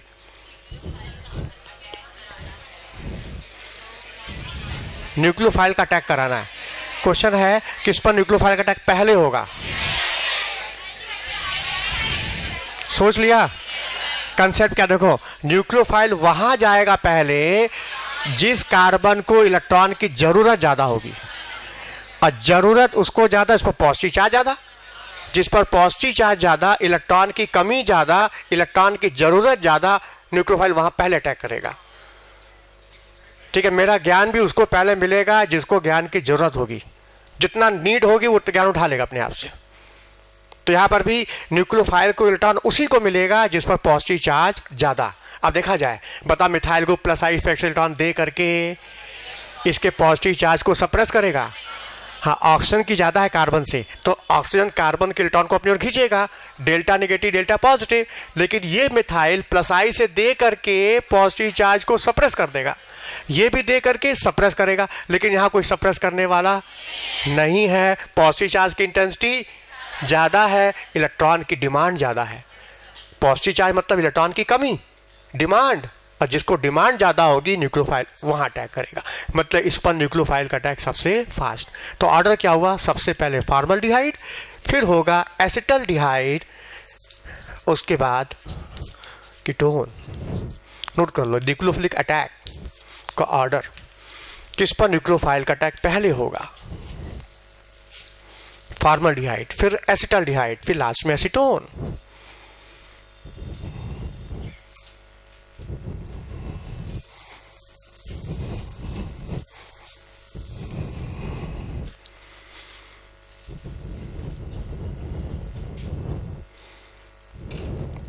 तो बताओ इंडक्टिव इफेक्ट का एप्लीकेशन है ना, इंडक्टिव इफेक्ट का एप्लीकेशन एसिड की एसिडिटी, बेस की basicity, dipole moment, carbonyl compound की रिएक्टिविटी, कार्बन आयन की स्टेबिलिटी, कार्बोकेटायन की स्टेबिलिटी, हर जगह हम इंडक्टिव इफेक्ट लगा सकते हैं। बोलो बात समझ में आया? एप्लीकेशन तो बहुत ज़्यादा है लेकिन हमने शॉर्ट में डिफाइन किया है क्योंकि आगे चल के यूज़ करेंगे ही। हाँ, नेक्स्ट आ जाओ इलेक्ट्रोमरिक इफेक्ट। दूसरा इफेक्ट है इलेक्ट्रोमरिक इफेक्ट। हाँ, ये इफेक्ट टेम्परेरी होता है। लिखो जी, टेम्परेरी इफेक्ट। इलेक्ट्रोमरिक इफेक्ट क्या है? टेम्परेरी। ये इफेक्ट टेम्परेरी है। टेम्परेरी, टेम्परेरी मतलब कोई रीजन आएगा मॉलिक्यूल को पोलराइज कर देगा, रीजन गया पोलैरिटी गायब। जब तक रीजेंट है तब तक मॉलिक्यूल में चार्ज है, रीजेंट चला जाएगा पोलैरिटी चार्ज गायब। ये होगा टेम्परेरी। जबकि इंडक्टिव इफेक्ट क्या था? रीजन आए जाए, चार्ज पर कोई असर नहीं पड़ेगा। अब देखो सामने, जैसे कोई एल्कीन है, इस पर हमने कोई पोलर मॉलिक्यूल डाल दिया, HCl डाल दिया है, HCl का H+ आयन Cl-। हाँ, पाई इलेक्ट्रॉन लूज होता है, फ्री होता है, मोबाइल, ये किसी को भी मिल सकता है, कोई लेना चाहे तो ले सकता है, जिसको जरूरत होगी वो आके ले लेगा। जरूरत किसको है? H+ को कि Cl- को? H+, electron poor, electron deficient, इसको इलेक्ट्रॉन की जरूरत है, ये इलेक्ट्रॉन पाने के लिए इसके पास आ जाएगा। और यदि क्लोराइड जल्दी से पहुंच भी गया इसके आसपास तो पाई इसके नेगेटिव चार्ज को रिपेल कर देगा, क्योंकि ये खुद रिच है और ये रिच एक दूसरे को रिपेल करेंगे।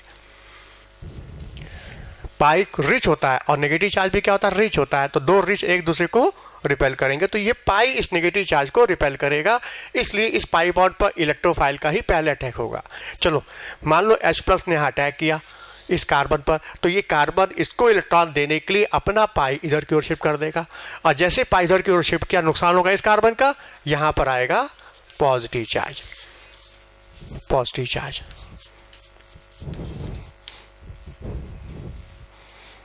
हाँ देखो, शुरू में मॉलिक्यूल नॉन पोलर था, लेकिन इलेक्ट्रोफाइल की वजह से मॉलिक्यूल क्या हो गया? पोलराइज। पोलैरिटी आ गई, किसकी वजह से आई? इलेक्ट्रोफाइल की वजह से। अच्छा, अब मान लो इस पॉजिटिव चार्ज पर हमने न्यूक्लियोफाइल का अटैक करा दिया, तो ये इलेक्ट्रॉन रिच अपना इलेक्ट्रॉन इसको देगा। अच्छा, देने वाला चार्ज, लेने वाला भी चार्ज, तो लेन देन के बाद चार्ज खत्म हो जाएगा और न्यूट्रल होने से स्टेबिलिटी आ जाएगी और प्रोडक्ट बन के तैयार। प्रोडक्ट बन गया, एक पाई टूटा और 2 सिग्मा बन गया, रिएक्शन हो गया। आखिर प्रोडक्ट बनने से पहले बताओ इसमें चार्ज आया था ना, किसकी वजह से आया था? इलेक्ट्रोफाइल की वजह से। ठीक है, मान लो तुमने न्यूक्लियोफाइल नहीं डाला, Cl- यहाँ नहीं डाला, केवल H+ आयन डाला, तो जब केवल H+ रहेगा तो ये अटैक होने के बाद यहीं आकर रुक जाएगा, और जब यहीं रुक जाएगा तो ये कार्बन पॉजिटिव चार्ज को अपने ऊपर नहीं रख पाएगा क्योंकि चार्ज अनस्टेबिलिटी है, तो ये अपना दिया इलेक्ट्रॉन वापस ले लेगा और H+ आयन क्या होगा? बाहर आ जाएगा, मतलब वापस बैक, रिएक्शन बैक आ जाएगा, पोलैरिटी गायब हो जाएगी। मतलब प्रोडक्ट बनाना है तो साथ में हमको पूरा डालना होगा HCl, तो प्रोडक्ट बन जाएगा, और केवल H+ आयन डालेंगे तो रिएक्शन क्या होगा? बैक हो जाएगा। इसका मतलब इलेक्ट्रोफाइल था तो मॉलिक्यूल पोलराइज, इलेक्ट्रोफाइल गया, पोलैरिटी गायब। This is a temporary. Note करो, देखो, electromeric effect in which temporary polarization of substrate molecule, in which temporary polarization of substrate molecule at the site of multiple bond, in which temporary polarization of substrate molecule at the site of multiple bond, in which temporary polarization of substrate molecule at the site of multiple bond by shifting of pi electron, by shifting of pi electron, by shifting of the pi electron। Para change करके, para here complete transfer of pi electron आकर, para change करके here complete transfer of pi electron आकर, here complete transfer of pi electron occur at the demand of attacking region. Complete transfer of pi electron occur at the demand of attacking region. Complete transfer of pi electron occur at the demand of attacking region.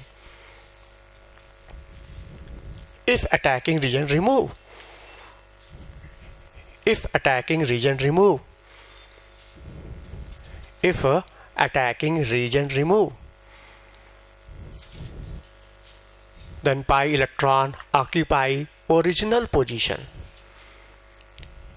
If attacking region remove, pi electron occupy original position.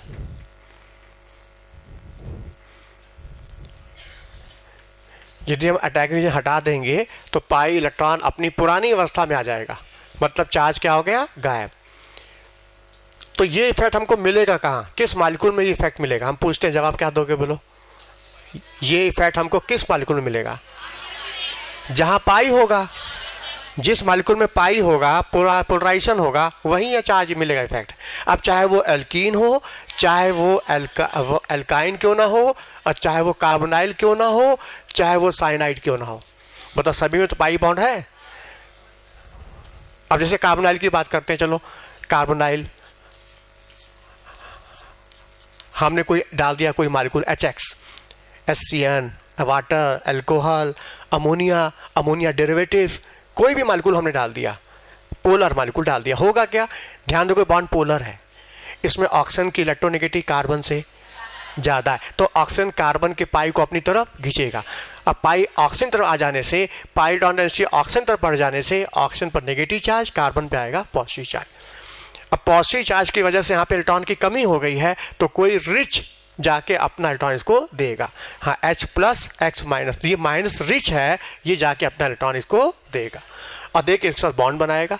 और जैसे ही bond बनेगा, carbon की valency हो गई 5, 1 2 3 4 5 होनी चाहिए 4, तो 4 maintain करने के लिए कार्बन इस पाई को फ्री करेगा और ये पाई उठ के आएगा ऑक्सीजन पर। क्यों पाई फ्री किया, सिग्मा क्यों नहीं फ्री किया? पाई लूज होता है और सिग्मा स्ट्रांग होता है, सिग्मा बॉन्ड स्ट्रांगली बॉन्डेड होता है, पाई होता है लूज, तो लूज मूव करके चला ऑक्सीजन पर, यहाँ पर आएगा नेगेटिव, और नेगेटिव चार्ज से H प्लस जाके जुड़ जाएगा। अच्छा, H प्लस आगे जुड़ गया, प्रोडक्ट बन गया। अब मान लो हम H प्लस ना डालें तब, तो नेगेटिव चार्ज रिटर्न होगा, ये वापस बाहर आ जाएगा, पोलैरिटी गायब हो गई, पोलैरिटी गायब हो जाएगी। तो ये भी तो इलेक्ट्रोमैग्नेटिक हुआ। तो कहने का मतलब जिस मॉलिक्यूल में पाई बॉन्ड है, हमको ये इफेक्ट मिलेगा। नोट करो, electromagnetic effect present in pi bond, electromagnetic effect present in pi bond.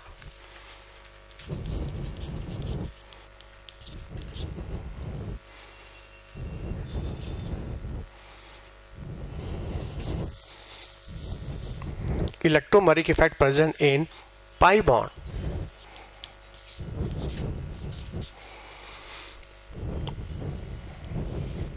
हाँ, क्वेश्चन है, इस मॉलिक्यूल में कौन सा इफेक्ट है? ऑप्शन है inductive, only electromagnetic effect, both, none.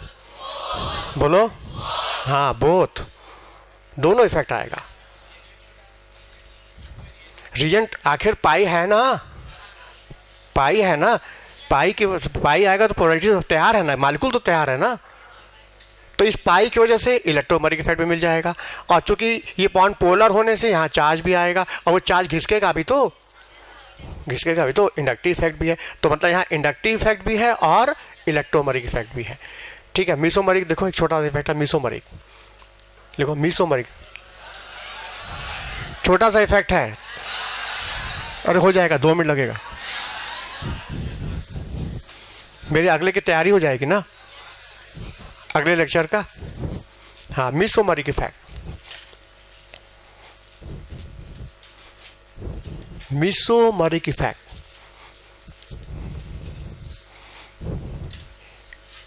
is known as conjugation effect. Mesomeric effect is known as conjugation effect. इसको conjugation effect भी बोलते हैं, क्यों? क्योंकि ये इफेक्ट ऐसे मॉलिक्यूल में मिलता है जहां कंजुगेशन होता है। कंजुगेशन होता क्या है? जब आप डबल सिंगल डबल बॉन्ड, और डबल बॉन्ड से कोई ऐसा एटम अटैच है जिसके पास या तो लोन पेयर है, या तो नेगेटिव चार्ज है, या तो पाई है, या तो वैकेंट पी है, या तो वैकेंट डी है। बोलो बात समझ आई कि नहीं? यदि डबल बॉन्ड से अटैच पर कोई कंडीशन है तो ये सारे इलेक्ट्रॉन इस पाई के साथ कंजुगेशन में है। कंजुगेशन का मतलब अब दौड़ लगेगी, इस इलेक्ट्रॉन के पाई के साथ दौड़ लगेगी। तो किधर से किधर लगेगी? हाई डेंसिटी से लो डेंसिटी की ओर। तो जिस मॉलिक्यूल में कंजुगेशन दिख जाए हमको मेसोमर इफेक्ट मिलेगा। यह पहचान कंजुगेशन की। अल्टरनेट डबल सिंगल हो और डबल बॉन्ड से ठीक अटैच एटम पर negative charge, lone pair, positive charge भी आता है, छूट गया positive charge, negative charge, positive charge, lone pair, pi, vacant p, vacant d, सब कंजुगेशन में है। हाँ, फ्री रेडिकल भी आता है, हाँ वो भी आएगा। बोलो बात समझ आई कि नहीं? तो ऐसे केस में मूवमेंट होगा इलेक्ट्रॉन का हाई डेंसिटी से। अच्छा, हाई डेंसिटी नेगेटिव चार्ज ज़्यादा रिच होता है, उसके बाद लोन पेयर, फिर होता है पाई, फिर होता है पॉजिटिव चार्ज वगैरह वगैरह, वैकेंट पी, वैकेंट डी, ये सब पुअर है। तो मूव करेगा हाई डेंसिटी से लो डेंसिटी की ओर। ये इफेक्ट दो तरह का होता है, एक प्लस एम और दूसरा minus M. Plus M minus M. हाँ, plus M is the electron donating effect. Plus M क्या है? Electron donating. फिर कहोगे यही तो आप इंडक्टिव में भी सुनाए थे। हाँ, वो प्लस आई था, ये प्लस एम है। वो प्लस आई इलेक्ट्रॉन डोनेटिंग वो इंडक्टिव इफेक्ट से दे रहा था, ये मेसोमरिक के थ्रू देगा। बोलो बात समझ में कि नहीं? हाँ, plus M electron donating effect. अच्छा, माइनस एम, हाँ, electron withdrawing effect.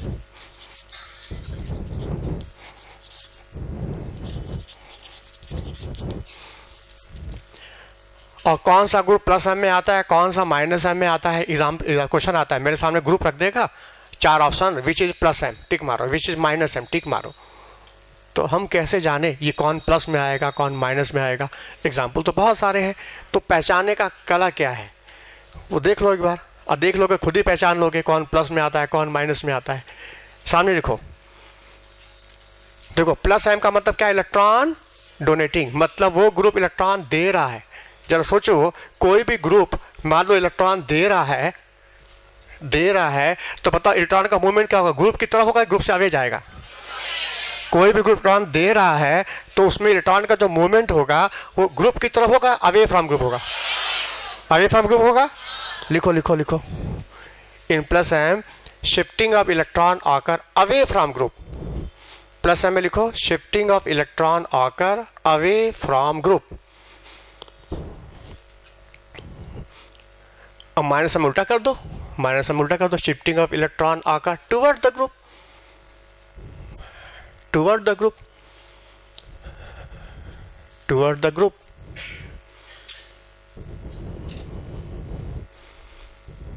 Toward the group.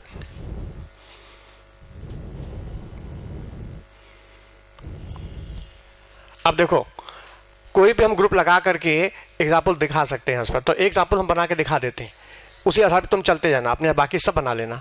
समझो हमने यहाँ पर कोई ग्रुप लगाया, कोई भी लगा सकते हैं हम, जैसे हमने लगा दिया यहाँ पर हाइड्रोक्सिल ग्रुप। अब ध्यान देखो, डबल बॉन्ड से अटैच एटम, पता लोन पेयर है कि नहीं? और हमने कहा लोन पेयर ज़्यादा रिच होता पाई से, मतलब ये ज़्यादा रिच है कंपेयर टू पाई, तो इलेक्ट्रॉन का मूवमेंट होगा हाई डेंसिटी से लो डेंसिटी। इधर से आएगा और पाई उठ करके यहाँ चला आएगा, यहाँ पर आएगा नेगेटिव चार्ज। तो ये अच्छा, इसने दिया, इसने लिया, इसने दिया, इसने लिया, तो देने वाला भी न्यूट्रल, लेने वाला भी न्यूट्रल, तो लेन देन के बाद दोनों पे चार्ज आएगा। ये दे के पॉजिटिव और ये ले के होगा निगेटिव। तो ऐसा स्ट्रक्चर बनेगा। देखो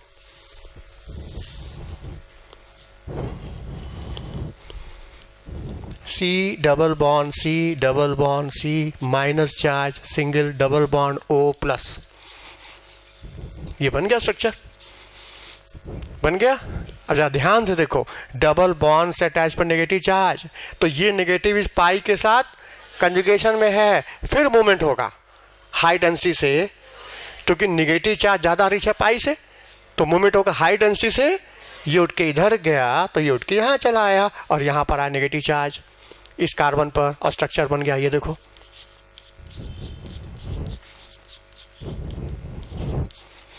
ये बन गया स्ट्रक्चर, बना कि नहीं?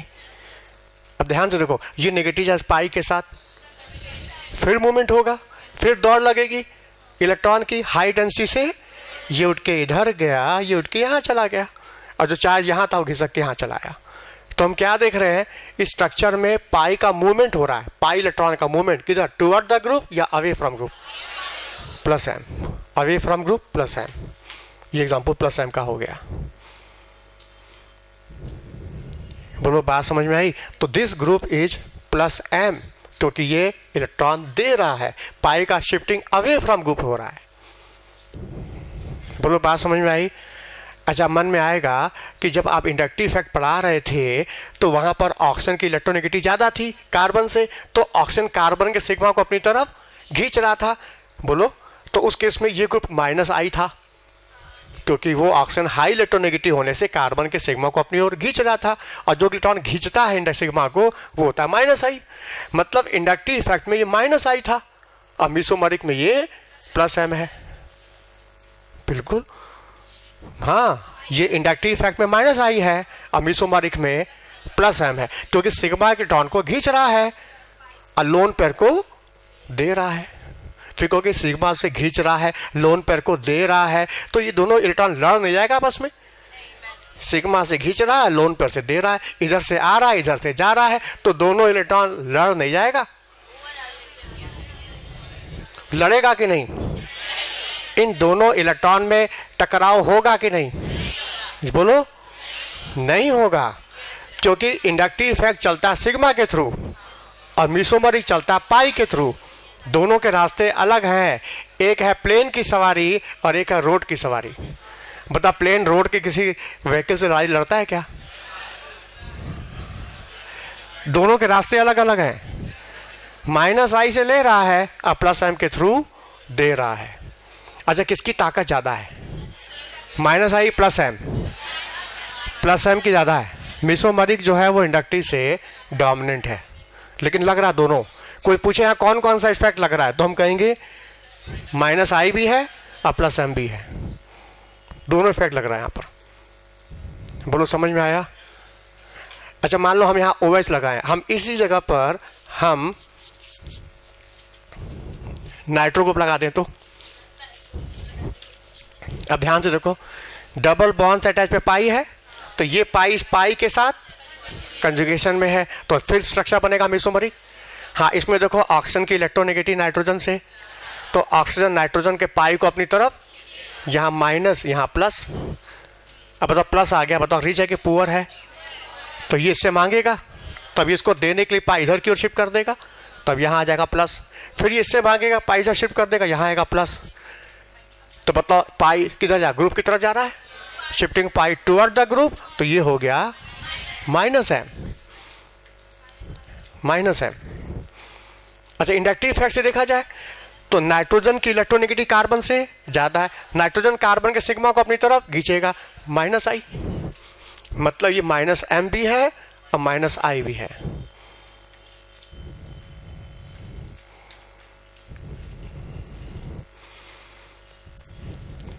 अब क्वेश्चन मन में आ रहा होगा कि हम कैसे पहचाने, कोई भी ग्रुप मेरे सामने आ गया XYZ, हम कैसे जाने कि ये प्लस एम कि माइनस एम है? जवाब देखो, कंसेप्ट क्या है कि जब भी डबल बॉन्ड से अटैच एटम पर लोन पर दिखाई दे जाए, नेगेटिव चार्ज दिखाई दे जाए, रिच दिखाई दे जाए, तो प्लस एम। और जब डबल बॉन्ड से अटैच एटम पर पॉजिटिव चार्ज आ जाए, वैकेंट पी आ जाए, वैकेंट डी आ जाए, इलेक्ट्रॉन की कमी दिख जाए, माइनस है। बात खत्म। मेन पॉइंट को पकड़ो। ग्रुप तो बहुत सारे हैं, नहीं समझ में? फिर से बोले, फिर से बोले, ध्यान से सुनो, ध्यान से। डबल बॉन्ड से अटैच एटम पर, डबल बॉन्ड से अटैच एटम पर यदि लोन पेयर है मतलब रिच, नेगेटिव चार्ज है रिच, तो इलेक्ट्रॉन मूव करेगा हाई डेंसिटी से लो, ये हो जाएगा प्लस m। और जब डबल बॉन्ड से अटैच एटम पर पॉजिटिव चार्ज है, वैकेंट p है, वैकेंट d है, मतलब इलेक्ट्रॉन की कमी है, तो इलेक्ट्रॉन ये देगा नहीं बल्कि खींच लेगा, पाई को अपनी ओर विड्रॉ कर लेगा, ये हो जाएगा -m। बोलो। तो नेक्स्ट टाइम पे आते हम पूछेंगे, ग्रुप रखते जाएंगे सामने तुम्हारे, देख के बताना कौन प्लस m है माइनस। नेक्स्ट टाइम पूछ लेंगे आते ही हम, अभी कंसेप्ट सुना दिया है। हाँ, नेक्स्ट टर्न पर इलेक्ट्रोकेमिस्ट्री की शीट जो दी गई वो फाइनल कर देना, फिर हम उसी हिसाब से कंडक्टेंस बढ़ा देंगे उसी दिन, और नहीं तो फिर लटक जाएगा वो। अब ज़्यादा मत उसको टाइम पास करो, वो शीट को फाइनल कर दो इलेक्ट्रोलाइसिस वाली जो आज डिस्कस किया हम लोगों ने, ठीक है ना। और पिछला शीट और कोई बचा हुआ है, सब हो गया कि बचा है? कोऑर्डिनेशन का आंसर देना है, क्लास के पहले हमको रिमाइंड कर देना। हाँ, वो हम लोग कौन कौन सा, दोनों है ना? हाँ, दोनों आंसर दे देंगे।